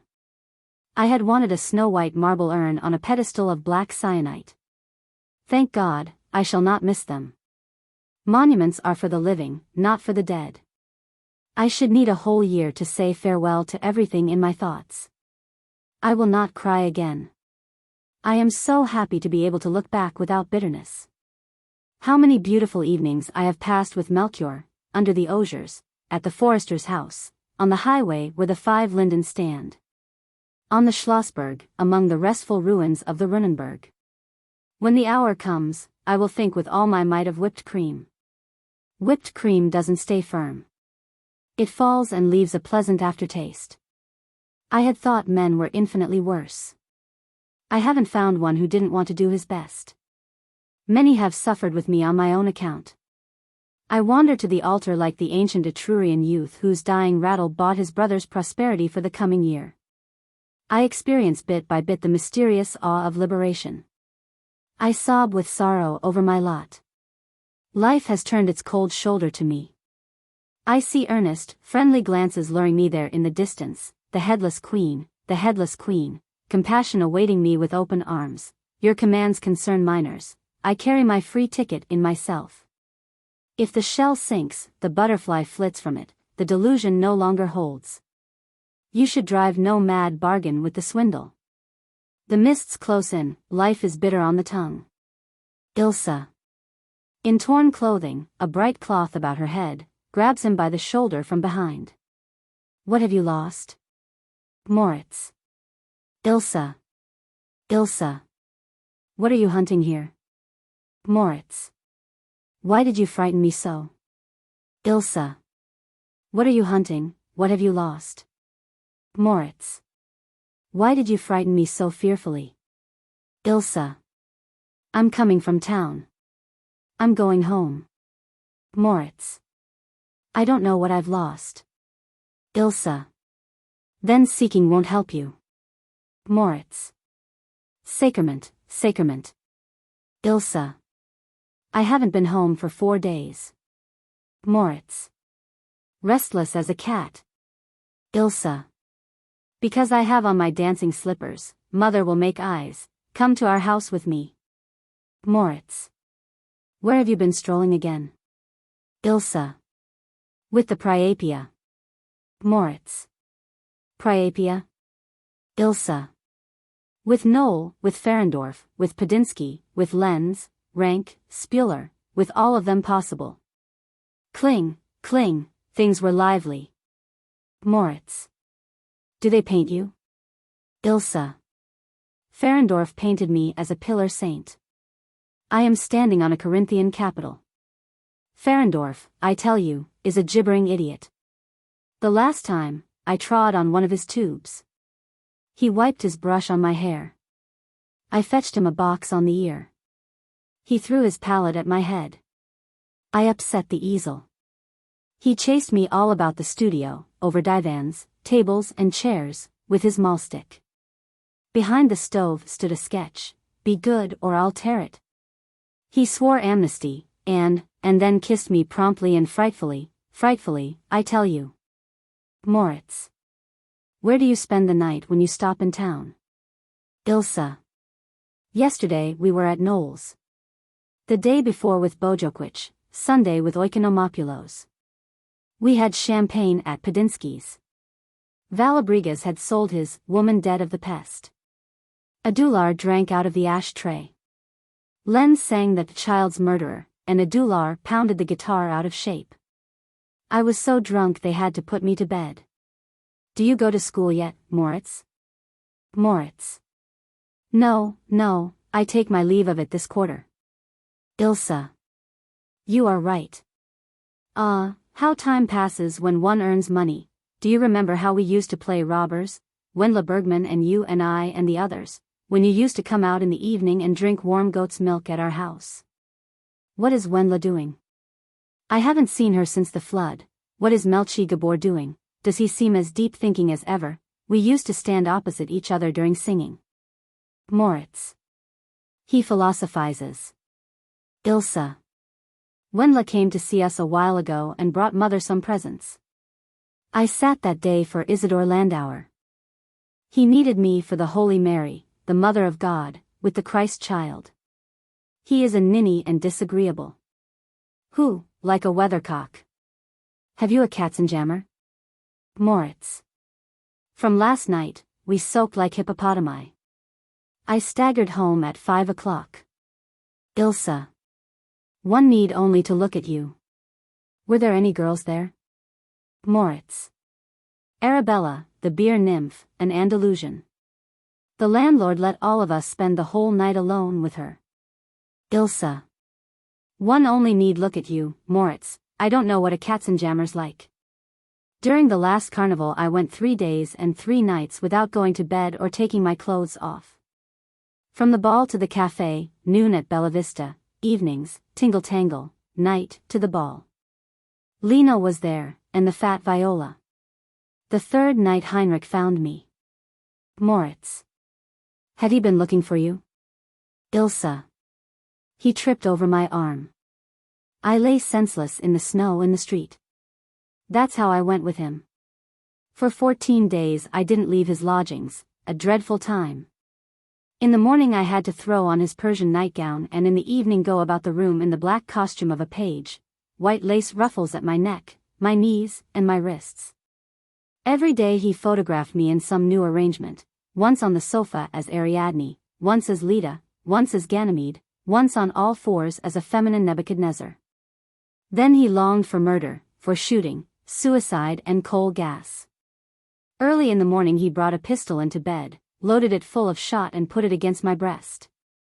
A twitch and I'll pull, oh, he would have fired, Moritz, he would have fired, then he put the thing in his mouth like a blowpipe. That awoke the feeling of self-preservation. And then, brrr, the shot might have gone through my spine. Moritz. Is Heinrich living yet? Ilse. How do I know? Over the bed was a large mirror set into the ceiling. The room seemed as high as a tower and as bright as an opera house. One saw oneself hanging down bodily from heaven. I had frightful dreams at night, oh God, if it were only day. Good night, Ilse, when you are asleep you will be pretty to murder. Moritz. Is this Heinrich living yet? Ilse. Please God, no. One day, when he went for absinthe, I put on the mantle and ran out into the street. The carnival was over. The police arrested me. What was I doing in man's clothes? They took me to the central station. Knoll, Ferendorf, Padinsky, Spuler, Oikonomopoulos, the whole Priapia came there and bailed me out. They transported me in a cab to a Dollar studio. Since then I've been true to the herd. Ferendorf is an ape, Knoll is a pig, Bojokwich an owl, Loyson a hyena, Oikonomopoulos a camel. Therefore I love one and all of them the same and wouldn't attach myself to anyone else, even if the world were full of archangels and millionaires. Moritz. I must go back, Ilse. Ilse. Come as far as our house with me. Moritz. What for, what for? Ilse. To drink warm goat's milk. I will singe your hair and hang a little bell around your neck. Then we have another kid with which you can play. Moritz. I must go back. I have yet the Sassanides, the Sermon on the Mount and the Parallelepipedon on my thoughts. Good night, Ilse. Ilse. Sleep well. Do you ever go to the wigwam where Melchior Gabor buried my tomahawk? Brrr. Until you are married I'll lie in the straw. Runs out. Moritz. Alone. It might have cost only a word. He calls, Ilse, Ilse. Thank God she doesn't hear me any more. I am not in the humor. One needs a clear head and a happy heart for it. What a lost opportunity. I would have said that I had many crystal mirrors over my bed, that I had trained an unbroken filly, that I had her proudly march in front of me on the carpet in long black silk stockings and black patent leather shoes, long black gloves. Black velvet about her neck, had strangled her in a moment of madness with my cushions. I would laugh when the talk turned on passion, would cry out, cry out, cry out. It is you, Ilse, Priapia, loss of memory, that takes my strength, this child of fortune, this sunny child, this joyous maiden on my dolorous path, oh, oh. In the bushes by the bank. Have I found it again unwillingly, the seed of turf? The mulleins seem to have grown since yesterday. The outlook between the willows is still the same, the water runs as heavy as melted lead. I mustn't forget. He takes Frau Gabor's letter from his pocket and burns it. How the sparks fly, here and there, downward and upward, souls. Shooting stars. Before I struck a light, one could see the grass and a streak on the horizon. Now it is dark. Now I shall never return home again. Act 3. Scene first. The boardroom, on the walls pictures of Pestalozzi and Jean-Jacques Rousseau. Professors Offenschmalz, Nuppeldick, Hungergert, Nachenbruch, Zungenschlag and Fliegentod are seated around a green-covered table, over which are burning several gas jets. At the upper end, on a raised seat, is Rector Sonnenstich. Beadle Haybald squats near the door. Sonnenstich. Has any gentleman something further to remark, gentlemen? We cannot help moving the expulsion of our guilty pupil before the National Board of Education. There are the strongest reasons why we cannot. We cannot, because we must expiate the misfortune which has fallen upon us already. We cannot, because of our need to protect ourselves from similar blows in the future. We cannot, because we must chastise our guilty pupil for the demoralizing influence he exerted upon his classmates. We cannot, above all, because we must hinder him from exerting the same influence upon his remaining classmates. We cannot ignore the charge, and this, gentlemen, is possibly the weightiest of all, on any pretext concerning a ruined career. Because it is our duty to protect ourselves from an epidemic of suicide similar to that which has broken out recently in various grammar schools, and which until today has mocked all attempts of the teachers to shackle it by any means known to advanced education. Has any gentleman something further to remark? Nuppeldick. I can rid myself of the conception no longer that it is time at last to open a window here. Zungenschlag. Th, there is an at, atmosphere here like th, that of the catacombs, like that in the document room of the former Chamber of Justice at Wetzlar. Sonnenstich. Haybald. At your service, Herr Rector. Sonnenstich. Open a window. Thank God there's fresh air enough outside. Has any other gentleman anything to say? Fliegentod. If my associate wants to have a window opened, I haven't the least objection to it. Only I should like to ask that the window opened is not the one directly behind my back. Sonnenstich. Haybald. At your service, Herr Rector. Sonnenstich. Open the other window. Has any other gentleman anything to remark? Hungergert. Without wishing to increase the controversy, I should like to recall the important fact that the other window has been walled up since vacation. Sonnenstich. Haybald. At your service, Herr Rector. Sonnenstich. Leave the other window shut. I find it necessary, gentlemen, to put this matter to a vote. I request those who are in favor of having the only window which can enter into this discussion open to rise from their seats. He counts. 1, 2, 3, 1, 2, 3, Haybald. At your service, Herr Rector. Sonnenstich. Leave that window shut likewise. I, for my part, am of the opinion that the air here leaves nothing to be desired. Has any gentleman anything further to remark? Let us suppose that we omitted to move the expulsion of our guilty pupil before the National Board of Education, then the National Board of Education would hold us responsible for the misfortune which has overwhelmed us. Of the various grammar schools visited by the epidemic of self-murder, those in which the devastation of self-murder has reached 25%, have been closed by the National Board of Education. It is our duty, as the guardians and protectors of our institute, to protect our institute from this staggering blow. It grieves us deeply, gentlemen, that we are not in a position to consider the other qualifications of our guilt-laden pupil as mitigating circumstances. An indulgent treatment, which would allow our guilty pupil to be vindicated, would not in any conceivable way imaginable vindicate the present imperiled existence of our institute. We see ourselves under the necessity of judging the guilt-laden that we may not be judged guilty ourselves. Haybald. At your service, Herr Rector. Sonnenstich. Bring him up. Exit Haybald. Zungenschlag. If the present atmosphere leaves little or nothing to desire, should like to suggest that the other window be walled up during the summer vacation. Fliegentod. If our esteemed colleague, Zungenschlag, does not find our room ventilated sufficiently, I should like to suggest that our esteemed colleague, Zungenschlag, have a ventilator set into his forehead. Zungenschlag. I don't have to stand that. I do, don't have to stand rudeness. I have my five senses. Sonnenstich. I must ask our esteemed colleagues, Fliegentod and Zungenschlag, to preserve decorum. It seems to me that our guilt-laden pupil is already on the stairs. Hebald opens the door, whereupon Melchior, pale but collected, appears before the meeting. Sonnenstich. Come nearer to the table.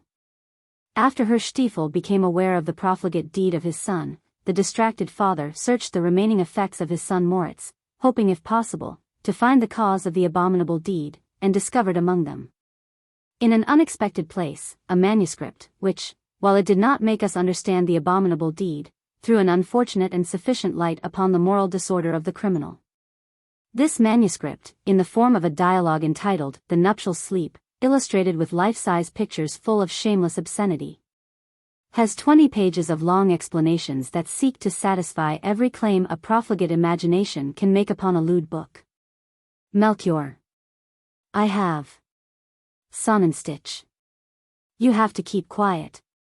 After Herr Stiefel had questioningly handed us this manuscript and we had promised the distracted father to discover the author at any price, we compared the handwriting before us with the collected handwriting of the fellow students of the deceased profligate, and concluded, in the unanimous judgment of the teaching staff, as well as with the full coincidence of a valued colleague, the master of calligraphy, that the resemblance to your Melchior. I have. Sonnenstich. You have to keep quiet. In spite of this likeness, recognized as crushing evidence by incontrovertible authority, we believe that we should allow ourselves to go further and to take the widest latitude in examining the guilty one at first hand, in order to make him answerable to this charge of an offense against morals, and to discover its relationship to the resultant suicide. Melchior. I have. Sonnenstich. You have to answer the exact questions which I shall put to you, one after the other, with a plain and modest yes or no. Hebald. Hebald. At your service, Herr Rector. Sonnenstich. The minutes. I request our writing master, Herr Fliegentod, from now on to take down the proceedings as nearly verbatim as possible. To Melchior. Do you know this writing? Melchior. Yes. Sonnenstich. Do you know whose writing it is? Melchior. Yes. Sonnenstich. Is the writing in this manuscript yours? Melchior. Yes. Sonnenstich. Are you the author of this obscene manuscript? Melchior. Yes, I request you, sir, to show me anything obscene in it. Sonnenstich. You have to answer with a modest yes or no, the exact questions which I put to you. Melchior. I have written neither more nor less than what are well-known facts to all of you. Sonnenstich. You shameless boy. Melchior. I request you to show me an offense against morals in this manuscript. Sonnenstich. Are you counting on a desire on my part to be a clown for you, Hebald? Melchior. I have. Sonnenstich. You have as little respect for the dignity of your assembled teachers as you have a proper appreciation of mankind's innate sense of shame which belongs to a moral world, Hebald. Hebald. At your service, Herr Rector. Sonnenstich. It is past the time for the 3 hours exercise in a glutte Volapük. Melchior. I have. Sonnenstich. I will request our secretary, Herr Fliegentod, to close the minutes. Melchior. I have. Sonnenstich. You have to keep still. Hebald. Hebald. At your service, Herr Rector. Sonnenstich. Take him down. Scene second. A graveyard in the pouring rain. Pastor Kalbach stands beside an open grave with a raised umbrella in his hand. To his right are Renter Stiefel, his friend Ziegenmelker and Uncle Probst. To the left Rector Sonnenstich with Professor Nachenbruch, the grammar school students complete the circle. Martha and Ilse stand somewhat apart upon a fallen monument. Pastor Kalbach. 4. He who rejects the grace with which the everlasting Father has blessed those born in sin, he shall die a spiritual death. He, however, who in willful carnal abnegation of God's proper honor, lives for and serves evil, shall die the death of the body. Who, however, wickedly throws away from him the cross which the All-Merciful has laid upon him for his sins, verily, verily, I say unto you, he shall die the everlasting death. He throws a shovelful of earth into the grave. Let us, however, praise the all-gracious Lord and thank him for his inscrutable grace in order that we may travel the thorny path more and more surely. For as truly as this one died a triple death, as truly will the Lord God conduct the righteous unto happiness and everlasting life. Renter Stiefel. His voice stopped with tears, throws a shovelful of earth into the grave. The boy was nothing to me, the boy was nothing to me, the boy was a burden from his birth. Rector Sonnenstich. Throws a shovelful of earth into the grave. Suicide being the greatest conceivable fault against the moral order of the world, is the greatest evidence of the moral order of the world. The suicide himself spares the world the need of pronouncing judgment of condemnation against himself, and confirms the existence of the moral order of the world. Professor Nachenbruch. Throws a shovelful of earth into the grave. Wasted, soiled, debauched, tattered and squandered. Uncle Probst. Throws a shovelful of earth into the grave. I would not have believed my own mother had she told me that a child could act so basely towards its own parents. Friend Ziegenmelker. Throws a shovelful of earth into the grave. To treat a father so, who for 20 years, from late to early, had no other thought than the welfare of his child. Pastor Kalbach. Shaking Renter Stiefel's hand. We know that those who love God serve all things best, 1 Corinthians 12 verse 15. Think of the bereaved mother and strive to console her for her loss by doubled love. Rector Sonnenstich. Shaking Renter Stiefel's hand. Indeed, we could not possibly have promoted him. Professor Nachenbruch. Shaking Renter Stiefel's hand. And if we had promoted him, next spring he would have certainly failed to pass. Uncle Probst. Shaking Renter Stiefel's hand. It is your duty now to think of yourself first of all. You are the father of a family. Friend Ziegenmelker. Shaking Renter Stiefel's hand. Trust yourself to my guidance, this devilish weather shakes one's guts. The man who doesn't prevent it with a grog will ruin his heart valves.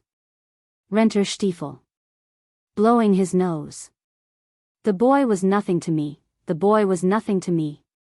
Renter Stiefel leaves, accompanied by Pastor Kalbach, Rector Sonnenstich, Professor Nachenbruch, Uncle Probst and friend Ziegenmelker. The rain ceases. Hans Rillo. Throws a shovelful of earth into the grave. Rest in peace, you honest fellow, greet my eternal brides for me, those sacrificed remembrances, and commend me respectfully to the grace of God, you poor clown. They will put a scarecrow on top of your grave because of your angelic simplicity. George. Did they find the pistol? Robert. There's no use looking for the pistol. Ernest. Did you see him, Robert? Robert. It's a damned infernal swindle. Who did see him, who did? Otto. He was hidden, they threw a covering over him. George. Was his tongue hanging out? Robert. His eyes, that's why they threw the cloth over him. Otto. Frightful. Hans Rillo. Do you know for certain that he hanged himself? Ernest. They say he has no head left. Otto. Incredible, nonsense. Robert. I have the clue in my hands. I have never seen a man who hanged himself that they haven't thrown a cloth over. George. He couldn't have taken his leave in a vulgarer way. Hans Rillo. The devil. Hanging is pretty enough. Otto. He owes me 5 marks. We had a bet. He swore he would keep his place. Hans Rillo. You are to blame for his lying there. You called him a boaster. Otto. Nonsense. I, too, must grind away all night. If he had learned the history of Greek literature, he would not have had to hang himself. Ernest. Have you your composition, Otto? Otto. First comes the introduction. Ernest. I don't know at all what to write. George. Weren't you there when Affenchmals gave us the theme? Hans Rillo. I'll fake up something out of Democritus. Ernst. I will see if there is anything left to be found in Meyer's little encyclopedia. Otto. Have you your Virgil for tomorrow? The schoolboys leave. Martha and Ilsa approach the grave. Ilsa. Quick, quick, here are the grave diggers coming. Martha. Hadn't we better wait, Ilsa? Ilsa. What for? We'll bring fresh ones. Always fresh ones. There are enough growing. Martha. You're right, Ilsa. She throws a wreath of ivy into the grave. Ilsa drops her apron and allows a shower of fresh anemones to rain down on the coffin. Martha. I'll dig up our roses. I'll be beaten for it, they will be of some use here. Ilsa. I'll water them as often as I pass here. I'll fetch violets from the brook and bring some iris from our house. Martha. It will be beautiful, beautiful. Ilsa. I was just across the brook on that side when I heard the shot. Martha. Poor dear. Ilsa. And I know the reason, too, Martha. Martha. Did he tell you anything? Ilsa. Parallelepipedon. But don't tell anybody. Martha. My hand on it. Ilsa. Here is the pistol. Martha. That's the reason they didn't find it. Ilsa. I took it right out of his hand when I came along in the morning. Martha. Give it to me, Ilsa, please give it to me. Ilsa. No, I'm going to keep it for a souvenir. Martha. Is it true, Ilsa, that he lay there without a head? Ilsa. He must have loaded it with water, the mullins were spattered all over with blood. His brains were scattered about the pasture. Scene third. Her and Frau Gabor. Frau Gabor. They needed a scapegoat. They did not dare meet the charge that was made everywhere against themselves. And now that my child has had the misfortune to run his head into the noose at the right moment, shall I, his own mother, help to end the work of his executioners? God keep me from it. Herr Gabor.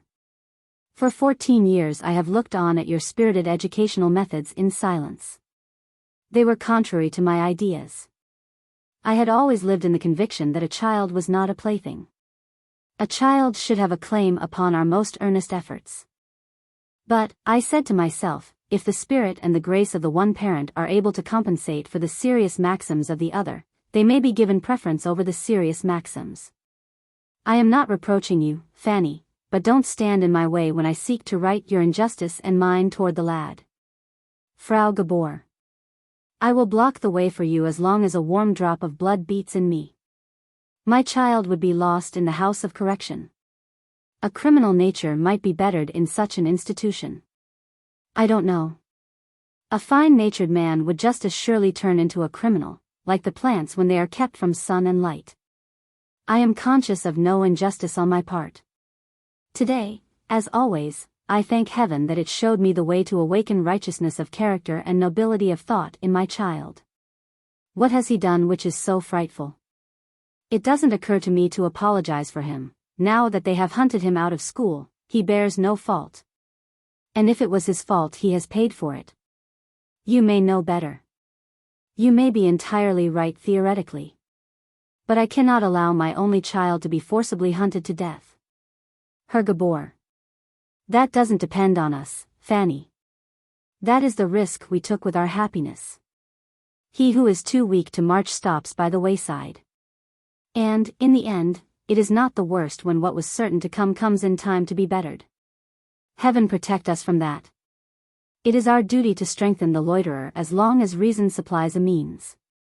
That they have hunted him out of school is not his own fault. If they hadn't hunted him out of school, that wouldn't have been his fault either. You are so light-hearted. You perceive inconsiderable trifles when the question concerns a fundamental injury to character. You women are not accustomed to judge such things. Anyone who can write what Melchior wrote must be rotten to the core of his being. The mark is plain. A half-healthy nature wouldn't do such a thing. None of us are saints. Each of us wanders from the straight path. His writing, on the contrary, tramples on principle. His writing is no evidence of a chance slip in the usual way. It sets forth with dreadful plainness and a frankly definite purpose that natural longing, that propensity for immorality, because it is immorality. His writing manifests that exceptional state of spiritual corruption which we jurists classify under the term moral imbecility. If anything can be done in his case, I am not able to say. If we want to preserve a glimmer of hope, and keep our spotless consciences as the parents of the victim, it is time for us to go to work determinately in earnest. Don't let us contend any more, Fanny. I feel how hard it is for you.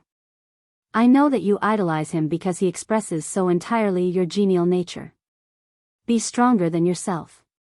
Show yourself for once devoid of self-interest towards your son. Frau Gabor. God help me, how can one get along that way? One must be a man to be able to talk that way. One must be a man to be able to blind oneself so with the dead letter. One must be a man to be so blind that one can't see what stares him in the eyes. I have conscientiously and thoughtfully managed Melchior from his first day, because I found him impressionable to his surroundings. Are we answerable for what has happened? A tile might fall off the roof upon your head tomorrow, and then comes your friend, your father, and, instead of taking care of you, tramples upon you. I will not let my child be destroyed before my eyes. That's the reason I'm his mother. It is inconceivable. It is not to be believed. What did he write, then, after all? Isn't it the most striking proof of his harmlessness, of his stupidity, of his childish obscurity, that he can write so? One must possess no intuitive knowledge of mankind, one must be an out-and-out bureaucrat, or weak in intellect, to scent moral corruption here, say what you will. If you land Melchior in the house of correction, I will get a divorce. Then let me see if I can't find help and means somewhere in the world to rescue my child from destruction. Herr Gabor. You must prepare yourself for it, if not today, then tomorrow. It is not easy for anyone to discount misfortune. I will stand beside you, and when your courage begins to fail will spare no trouble or effort to relieve your heart.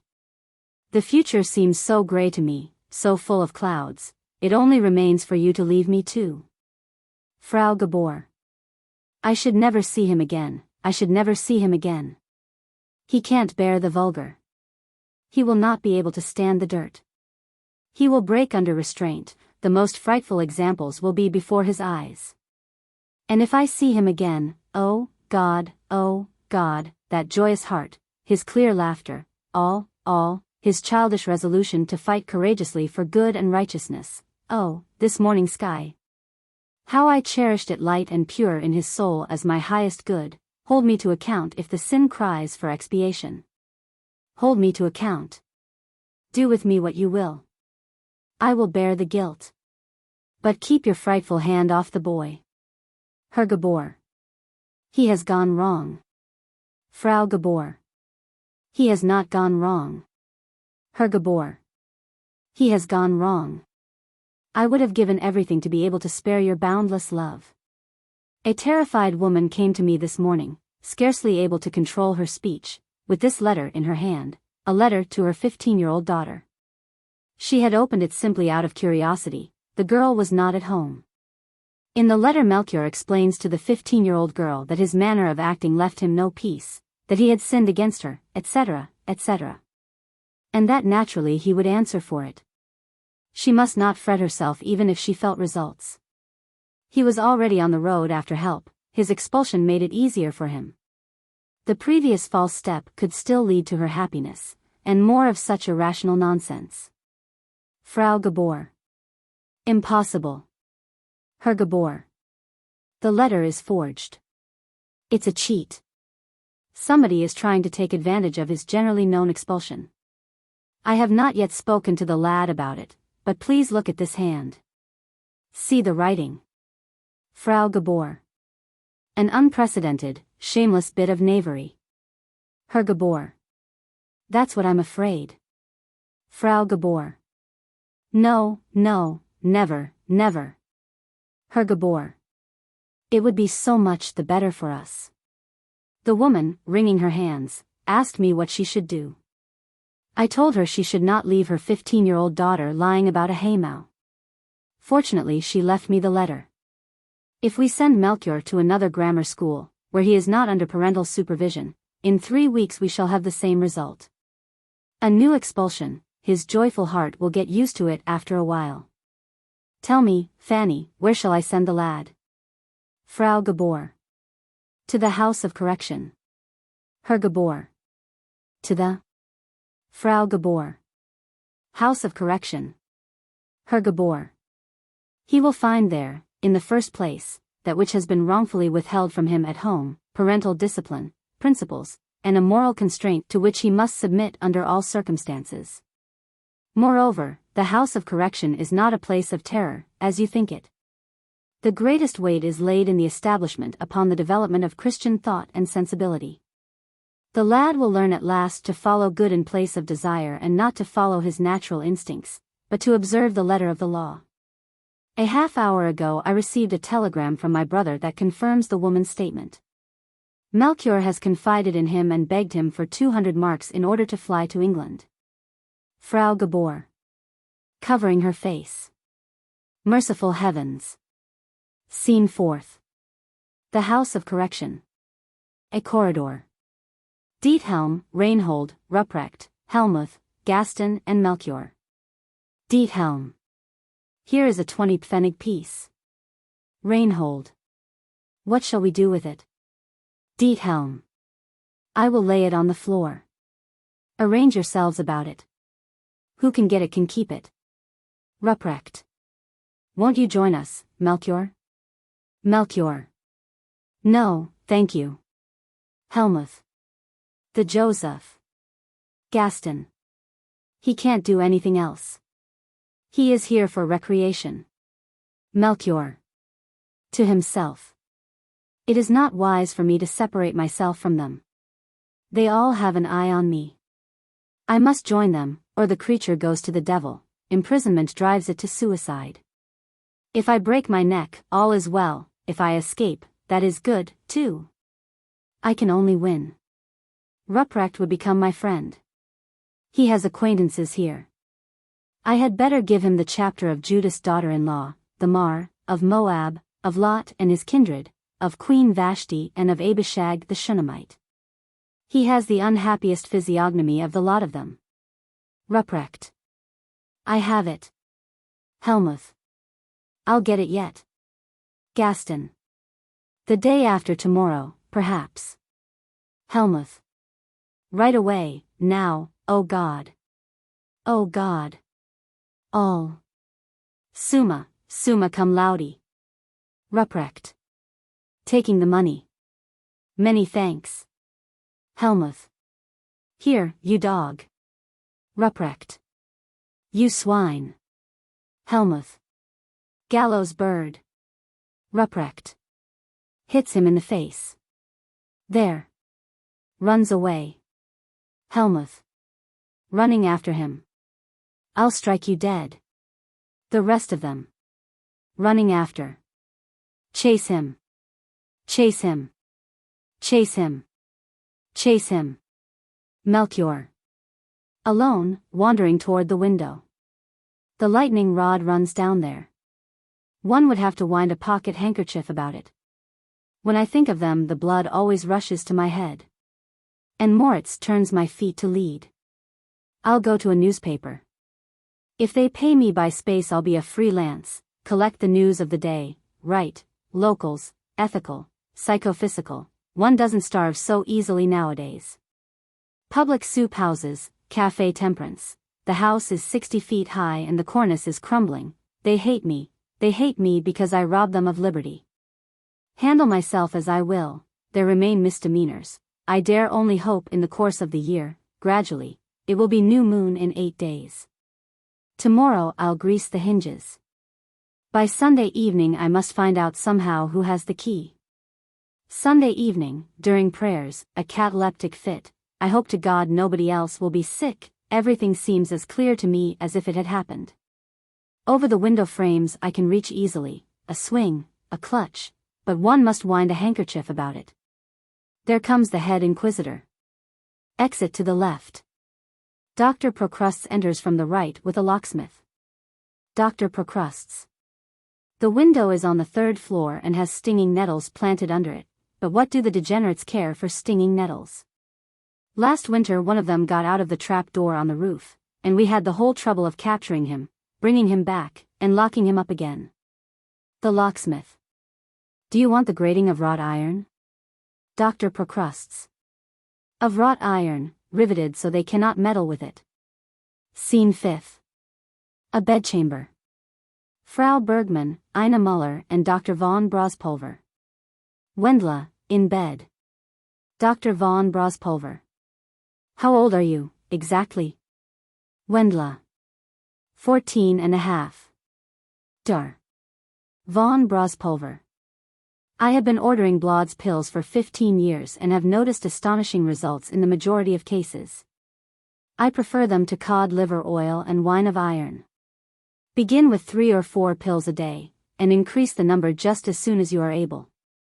I ordered Fräulein Elfriede, Baroness von Witzleben to increase the number of them by 1 every 3rd day.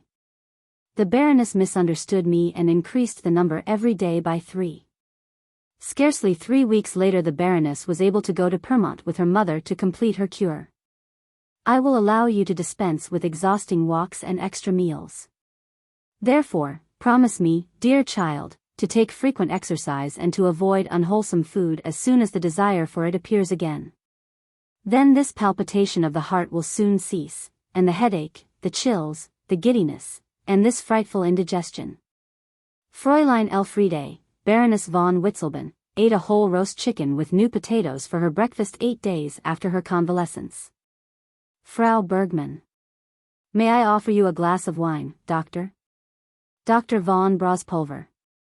I thank you, dear Frau Bergmann, my carriage is waiting. Do not take it so to heart. In a few weeks our dear little patient will be again as fresh and bright as a gazelle.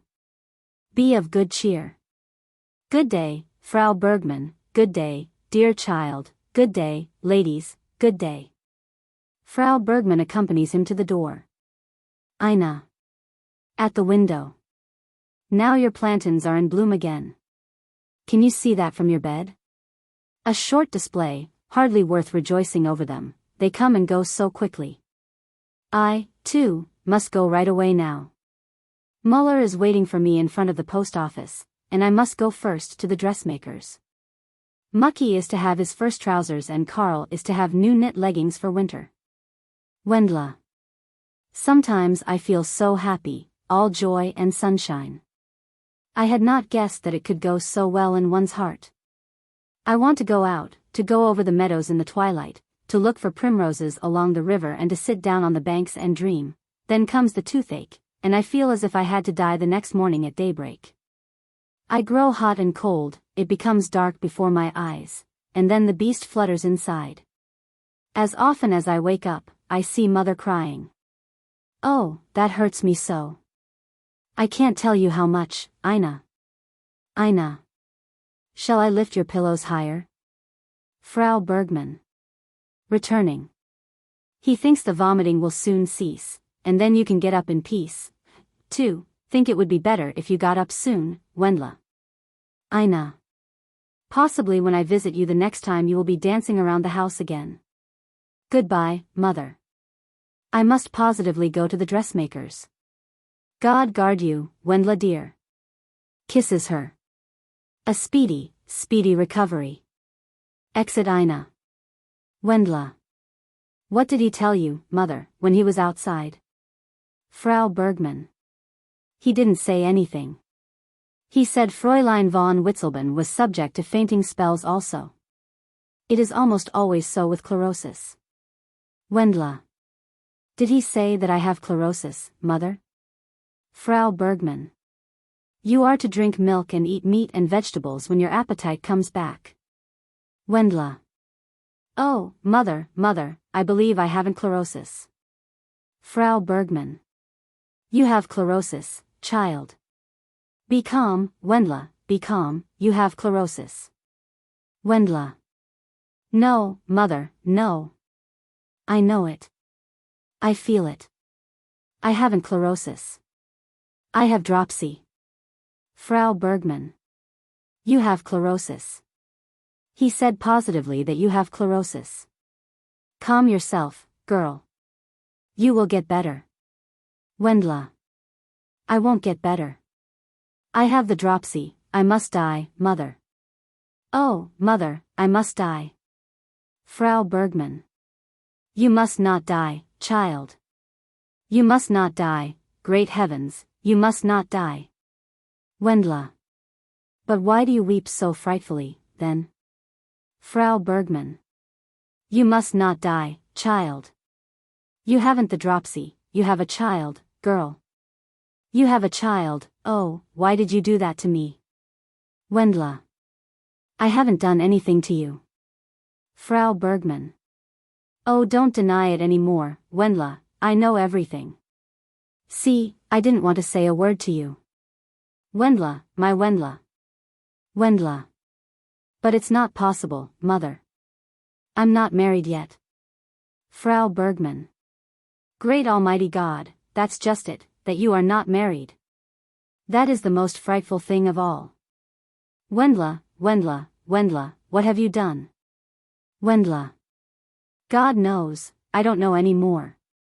We lay in the hay, I have loved nobody in the world as I do you, mother. Frau Bergmann. My sweetheart. Wendla. Oh mother, why didn't you tell me everything? Frau Bergmann. Child, let us not make each other's hearts any heavier. Take hold of yourself. Don't make me desperate, child. To tell that to a 14-year-old girl. See, I expected that about as much as I did the sun going out. I haven't acted any differently towards you than my dear, good mother did toward me. Oh, let us trust in the dear God, Wendla, let us hope for compassion, and have compassion toward ourselves. See, nothing has happened yet, child. And if we are not cowardly now, God won't forsake us. Be cheerful, Wendla, be cheerful. One sits so at the window with one's hands in one's lap, while everything changes to good, and then one realizes that one almost wanted to break one's heart. Why are you shivering? Wendla. Somebody knocked. Frau Bergmann. I didn't hear anything, dear heart. Goes and opens the door. Wendla. But I heard it very plainly, who is outside? Frau Bergmann. Nobody, Schmidt's mother from Garden Street. You come just at the right time, Mother Schmidt. Scene 6. Men and women winedressers in the vineyard. The sun is setting behind the peaks of the mountains in the west. A clear sound of bells rises from the valley below. Hans Rillo and Ernest Robel roll about in the dry grass of the highest plot under the overhanging rocks. Ernest. I have overworked myself. Hans. Don't let us be sad, it's a pity the minutes are passing. Ernest. One sees them hanging and can't manage any more, and tomorrow they are in the wine press. Hans. Fatigue is as intolerable to me as hunger. Ernest. Oh, I can't eat any more. Hans. Just this shining muscatel. Ernest. My elasticity has its limit. Hans. If I bend down the vine, we can sway it from mouth to mouth. Neither of us will have to disturb himself. We can bite off the grapes and let the branches fly back to the trunk. Ernest. One hardly decides upon a thing, when, see, that vanishing power begins to darken. Hans. Hence the flaming firmament, and the evening bells, I promise myself little more for the future. Ernest. Sometimes I see myself already as a worthy pastor, with a good-natured little wife, a well-filled library and offices and dignities all about me. For 6 days one has to think, and on the 7th one opens one's mouth. When out walking, one gives one's hand to the schoolgirls and boys, and when one comes home the coffee steams, the cookies are brought out and the maids fetch apples through the garden door. Can you imagine anything more beautiful? Hans. I imagine half-closed eyelids, half-open lips and Turkish draperies. I do not believe in pathos. Our elders show us long faces in order to hide their stupidity. Among themselves they call each other donkeys just as we do. I know that. When I am a millionaire I'll erect a monument to God. Imagine the future as a milkshake with sugar and cinnamon. One fellow upsets it and howls, another stirs it all together and sweats. Why not skim off the cream? Or don't you believe that one can learn how? Ernest. Let us skim. Hans. What remains the hens will eat. I have pulled my head out of so many traps already. Ernest. Let us skim. Hans, why do you laugh? Hans. Are you beginning again already? Ernest. But one of us must begin. Hans. 30 years from now, on some evening like today, if we recall this one, perhaps it will seem too beautiful for expression. Ernest. And how everything springs from self. Hans. Why not? Ernest. If by chance one were alone, one might like to weep. Hans. Don't let us be sad. He kisses him on the mouth. Ernest. Returning the kiss. I left the house with the idea of just speaking to you and turning back again. Hans. I waited for you. Virtue is not a bad garment, but it requires an imposing figure. Ernest. It fits us loosely as yet. I should not have been content if I had not met you.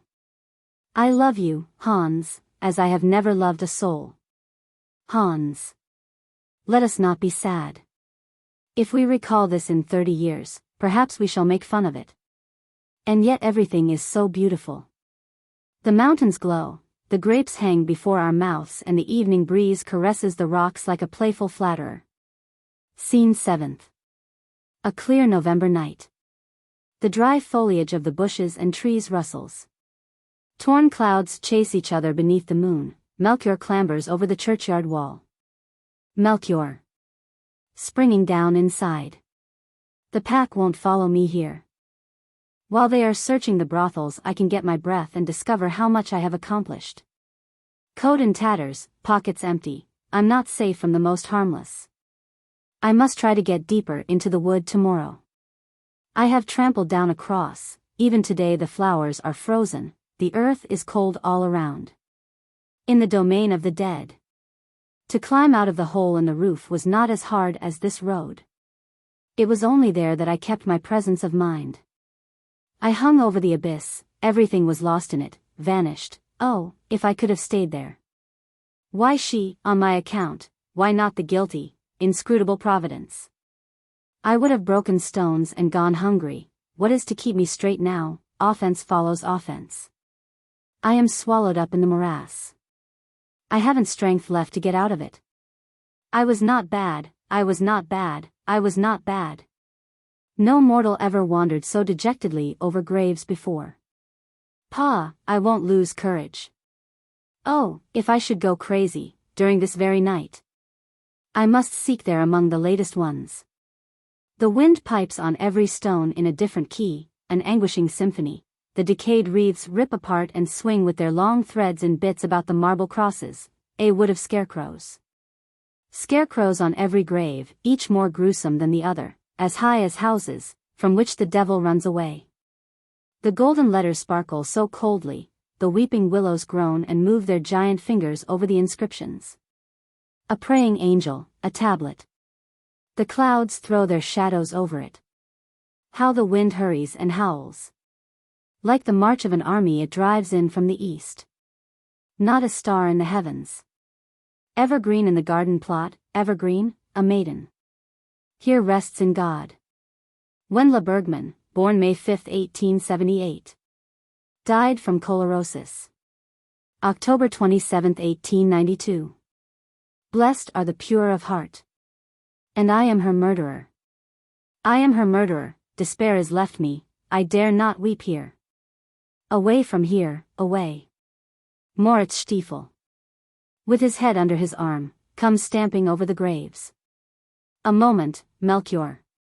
The opportunity will not occur so readily again. You can't guess what depends upon the place and the time. Melchior. Where do you come from? Moritz. From over there, over by the wall. You knocked down my cross. I lie by the wall. Give me your hand, Melchior. Melchior. You are not Moritz Stiefel. Moritz. Give me your hand. I am convinced you will thank me. It won't be so easy again. This is an unusually fortunate encounter. I came out especially. Melchior. Don't you sleep?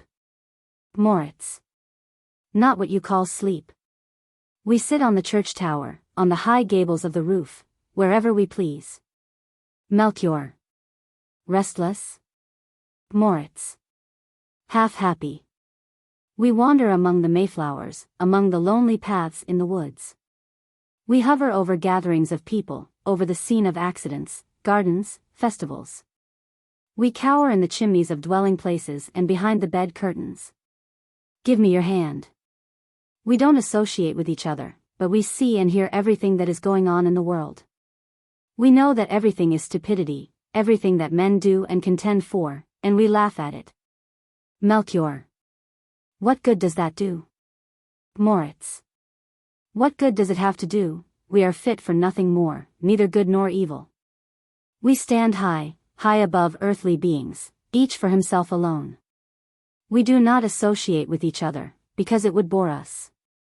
Not one of us cares for anything which he might lose. We are indifferent both to sorrow and to joy. We are satisfied with ourselves, and that is all. We despise the living so heartily that we can hardly pity them. They amuse us with their doings, because, being alive, they are not worthy of compassion. We laugh at their tragedies, each by himself, and make reflections upon them. Give me your hand. If you give me your hand, you will fall down with laughter over the sensation which made you give me your hand. Melchior. Doesn't that disgust you? Moritz. We are too high for that. We smile. At my burial I was among the mourners. I had a right good time. That is sublimity, Melchior. I howled louder than any and slunk over to the wall to hold my belly from shaking with laughter. Our unapproachable sublimity is the only viewpoint which the trash understands. They would have laughed at me also before I swung myself off. Melchior. I have no desire to laugh at myself. Moritz. The living, as such, are not really worth compassion. I admit I should not have thought so either. And now it is incomprehensible to me how one can be so naive. I see through the fraud so clearly that not a cloud remains. Why do you want to loiter now, Melchior? Give me your hand. In the turn of a head you will stand heaven high above yourself. Your life is a sin of omission. Melchior. Can you forget? Moritz. We can do everything. Give me your hand. We can pity the young, who take their timidity for idealism, and the old, who break their hearts from stoical deliberation.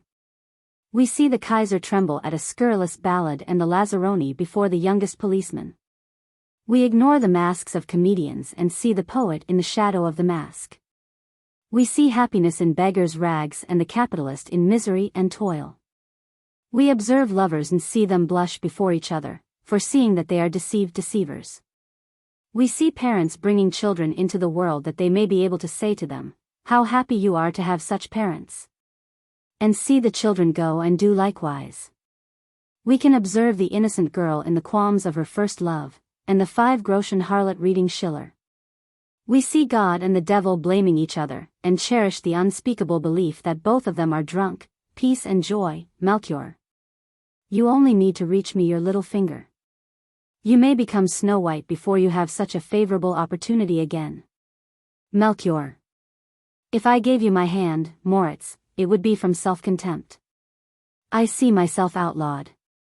What lent me courage lies in the grave. I can no longer consider noble emotions as worthy. And see nothing, that can save me now from my degradation. To myself I am the most contemptible creature in the universe. Moritz. What delays you? A masked man appears. The masked man. To Melchior. You are trembling from hunger. You are not fit to judge.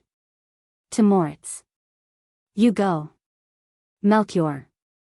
Who are you? The masked man. I refuse to tell. To Moritz. Vanish, what business have you here? Why haven't you on your head? Moritz. I shot myself. The masked man. Then stay where you belong. You are done with. Don't annoy us here with your stink of the grave. It's inconceivable, look at your fingers. Pfui, the devil. They will crumble soon. Moritz. Please don't send me away. Melchior. Who are you, sir? Moritz. Please don't send me away. Please don't. Let me stay here a bit with you, I won't disturb you in anything, it is so dreadful down there. The masked man. Why do you gabble about sublimity, then? You know that is humbug, sour grapes. Why do you lie so diligently, you chimera? If you consider it so great a favor, you may stay, as far as I am concerned. But take yourself to leeward, my dear friend, and please keep your dead man's hand out of the game. Melchior. Will you tell me once for all who you are, or not? The masked man. No, I propose to you that you shall confide yourself to me. I will take care of your future success. Melchior. You are, my father? The masked man. Wouldn't you know your father by his voice? Melchior. No. The masked man. Your father seeks consolation at this moment in the sturdy arms of your mother. I will open the world to you. Your momentary lack of resolution springs from your miserable condition. With a warm supper inside of you, you will make fun of it. Melchior. To himself. It can only be the devil. Aloud. After that of which I have been guilty, a warm supper cannot give me back my peace. The masked man. That will follow the supper, I can tell you this much, the girl had better have given birth. She was built properly. Unfortunately, she was killed by the abortives given by Mother Schmidt. I will take you out among men. I will give you the opportunity to enlarge your horizon fabulously. I will make you thoroughly acquainted with everything interesting that the world has to offer. Melchior. Who are you?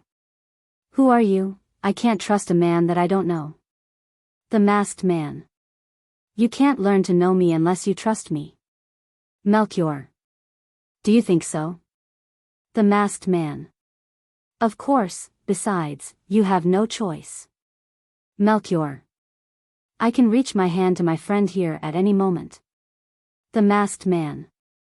Your friend is a charlatan. Nobody laughs who has a pfennig left in cash. The sublime humorist is the most miserable, most pitiable creature in creation. Melchior. Let the humorist be what he may, you tell me who you are, or I'll reach the humorist my hand. The masked man. What then? Moritz. He is right, Melchior. I have boasted. Take his advice and profit by it. No matter how masked he is, at least. Melchior. Do you believe in God? The masked man. Yes, conditionally. Melchior. Will you tell me who discovered gunpowder? The masked man. Berthold Schwartz, alias Konstantin Enklitzen.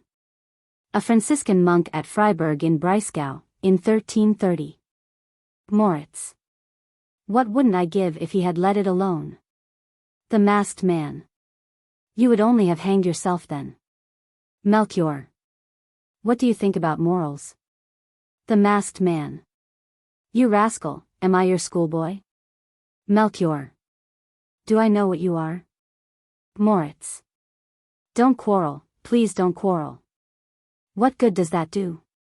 Why should we sit, two living men and a corpse, together in a churchyard at 2 o'clock in the morning if we want to quarrel like topers? It will be a pleasure to me to arbitrate between you. If you want to quarrel, I'll take my head under my arm and go. Melchior. You are the same old, frayed cat as ever. The masked man. The phantom is not wrong. One shouldn't forget one's dignity. By morals I understand the real product of two imaginary quantities. The imaginary quantities are shall and will. The product is called morals and leaves no doubt of its reality. Moritz. If you had only told me that earlier. My morals hounded me to death. For the sake of my dear parents I killed myself. Honor thy father and mother that thy days may be long in the land. The text made a phenomenal fool of me. The masked man. Give yourself up to no more illusions, dear friend. Your dear parents would have died as little from it as you did. Judged righteously, they would only have raged and stormed from the healthiest necessity. Melchior. That may be right as far as it goes. I can assure you, however, sir, that if I reach Moritz my hand, sooner or later my morals alone will have to bear the blame. The masked man. That is just the reason you are not Moritz. Moritz. But I don't believe the difference is so material, so compulsive at least, esteemed unknown. But what by chance the same thing might have happened to you as happened to me that time when I trotted through the alder grove with a pistol in my pocket. The masked man. Don't you remember me? You have been standing for the moment actually between life and death. Moreover, in my opinion, this is not exactly the place in which to continue such a profound debate. Moritz. Certainly, it's growing cold, gentlemen. They dressed me in my Sunday suit, but I wear neither undershirt nor drawers. Melchior. Farewell, dear Moritz. I don't know where the man is taking me. But he is a man. Moritz. Don't blame me for seeking to kill you, Melchior. It was old attachment. All my life I shall only be able to complain and lament that I cannot accompany you once more. The masked man. At the end everyone has his part, you the consoling consciousness of having nothing, you an enervating doubt of everything. Farewell.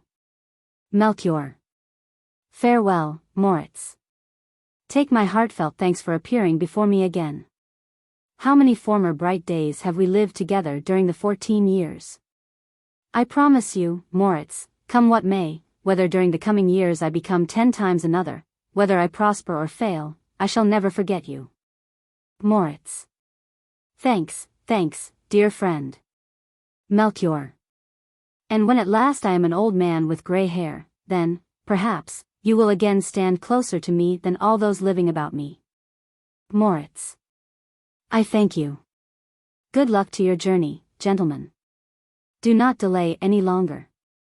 The masked man. Come, child. He lays his arm upon that of Melchior and disappears with him over the graves. Moritz. Alone. Now I sit here with my head under my arm. The moon covers her face, unveils herself again, seems not a hair the cleverer. I will go back to my place, write my cross, which that madcap trampled down so inconsiderately, and when everything is in order I will lie down on my back again, warm myself in the corruption and smile. From a lengthy essay in the Frankfurter Zeitung. Wedekind's dramas are reminiscent of the pre-Shakespearean stage. But often enough one may recall Shakespeare himself. But we do not wish to fall into the error of that unstable enthusiasm which always makes comparison with the very greatest when only something remarkable is in question. The aim of these lines is not to hail Wedekind as the Messiah of the drama, nor as the John of a coming Messiah. For all I care, he might be the devil himself. Only one thing is certain, he is a power without his like among us, and where such a power has worked once it produces after results. Power releases power. With this drink in their bodies, the public will not long continue to support either lyrical lemonade on the stage nor the dregs of dramatic penury. This poet, this artist is at the same time a knower of life. One cannot be mistaken. This is no joke. Behind all this swarm of jumping, dancing, tumbling, contending, inflamed, agitated discourse. Behind all this pushing, roaring, foaming, gargling, flood of action, stands intuition of the world, stands the sense of life, as made manifest in the thoughts of Wedekind.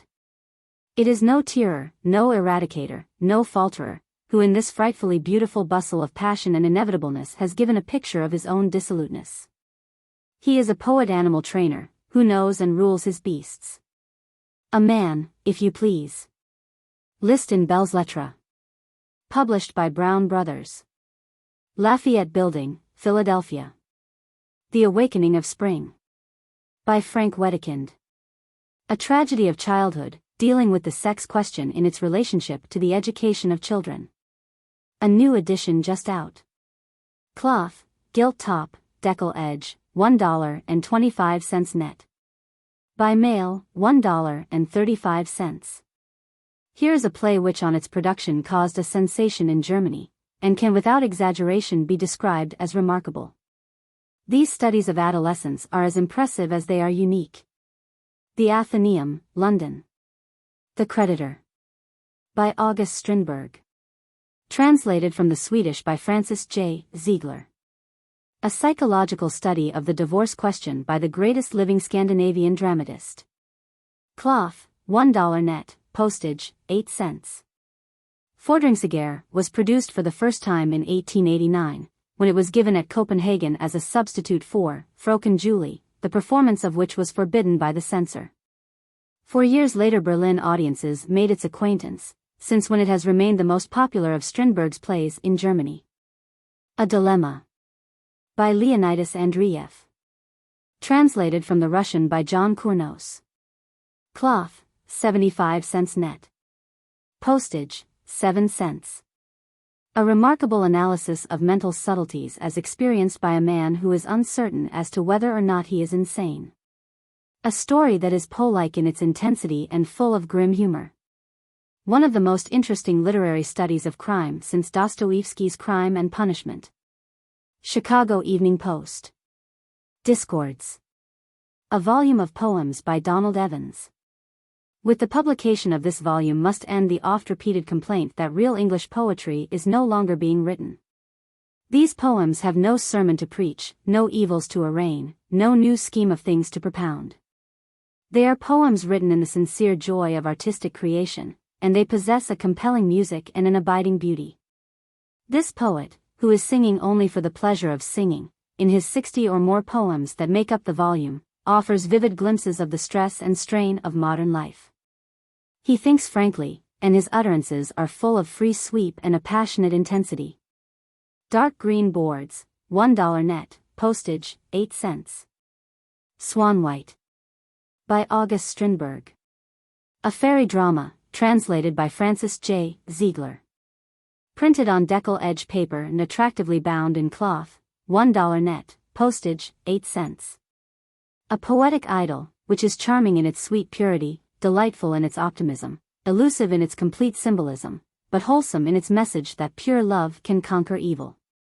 So out of the cold north, out of the mouth of the world's most terrible misogynist, comes a strange message, one which is as sweet as it is unexpected. And August Strindberg, the enemy of love, sings that pure love is all-powerful and all-conquering. Springfield, Massachusetts, Republican. The Woman and the Fiddler. A play in 3 acts by Arne Noravang. Translated from the Norwegian by Mrs. Herman Sandby. Cloth, uncut edges, $1 net. By mail, $1.08. This play is based upon one of the legends of the fiddlers who used to go about from valley to valley, playing for the peasants at their festivities. For a Night. A novelette by Émile Zola. Translated from the French by Alison M. Lederer. $1 net. Postage, 10 cents. The imaginative realism, the poetic psychology, of this story of the abnormal Therese who kills her lover. Of the simple-minded Julian who becomes an accessory after the fact for love of her, and finally, let himself fall into the river, having first dropped the body of Columbell over, are gripping and intense. The masochism at the basis of the love of Therese and Columbell, resulting in the murder, is depicted with wonderful art and yet without any coarseness. The author does not moralize, but with relentless pen delineates that madness of Therese sown in her soul from birth, a madness which her convent training rather enhances than abrogates. The book contains two other typical Zola stories, The Maid of the Dauber, and Compliments, two delightful, crisp bits of literature. Fröken Julie, Countess Julia. A Naturalistic Tragedy, by August Strindberg. Cloth, $1 net, by mail, $1.08. Says Mr. James Huneker, it is an emotional bombshell. The social world seems topsy-turvied after a first reading. After a second, while the gripping power does not relax, one realizes the writer's deep, almost abysmal knowledge of human nature. Passion there is, and a horrible atmosphere of reality. Everything is brought about naturally, inevitably. Be it understood, Strindberg is never pornographic, nor does he show a naked soul merely to afford a charming diversion, which is the practice of some French dramatists. That kitchen, fancy a kitchen as a battlefield of souls. With its good-hearted and pious cook, the impudent scoundrel of a valet eager for revenge on his superiors, and the hallucinated girl from above stairs, it is a tiny epic of hatred, of class against mass. The Living Corpse, Živoj trup. A drama in 6 acts and 12 tableaus, by Count Leo N. Tolstoy. Cloth, $1 net, by mail, $1.08. There is no question as to the tremendous power and simple impressiveness of this posthumous work, which is the literary sensation of the day not alone in Russia, but throughout Europe. As a protest against certain marriage and divorce laws, the absurdity of which is portrayed with a satiric pen, The Living Corpse is a most effective document. Such is Life. A play in 5 acts, by Frank Wedekind, author of The Awakening of Spring, etc. Cloth, gilt top, raw edge, net, $1.25, by mail, $1.34. Whatever Wedekind's theme may be, it is always sure to be treated in a strikingly original fashion. In Such is Life, it is regality and kingship. Though the locale is medieval Italy, the scene might as well have been laid at the present day, but this was, perhaps, too dangerous. While satire runs as an undercurrent throughout, the play is primarily one of tense dramatic situations and a clearly outlined plot, full of color and action. Portions of the play are written in verse that runs with almost Elizabethan fire and impetuosity. Modern Authors Series. Under this title appear from time to time short stories and dramas, chiefly translations from the works of modern European authors, each containing from 32 to 64 pages. Printed in large, clear type and tastefully bound in gray boards with paper label. Each, 25 cents net, by mail, 29 cents. Now ready. Silence. From the Russian of Leonidas Andreyev. 2nd edition. An unusual short story that reads like a poem in prose by the leading exponent of the new Russian school of novelists. Mother Love. From the Swedish of August Strindberg. An example of Strindberg's power as analyst of human nature. A Red Flower. By Vsevolod Garshin. A powerful short story by one of Russia's popular authors, unknown as yet to the English-speaking public. The Grisly Suitor. From the German of Frank Wedekind. An excellent story of the de Maupassant type. Rabbi Ezra and the Victim. By Frank Wedekind. 2 sketches characteristic of the pen of this noted German author.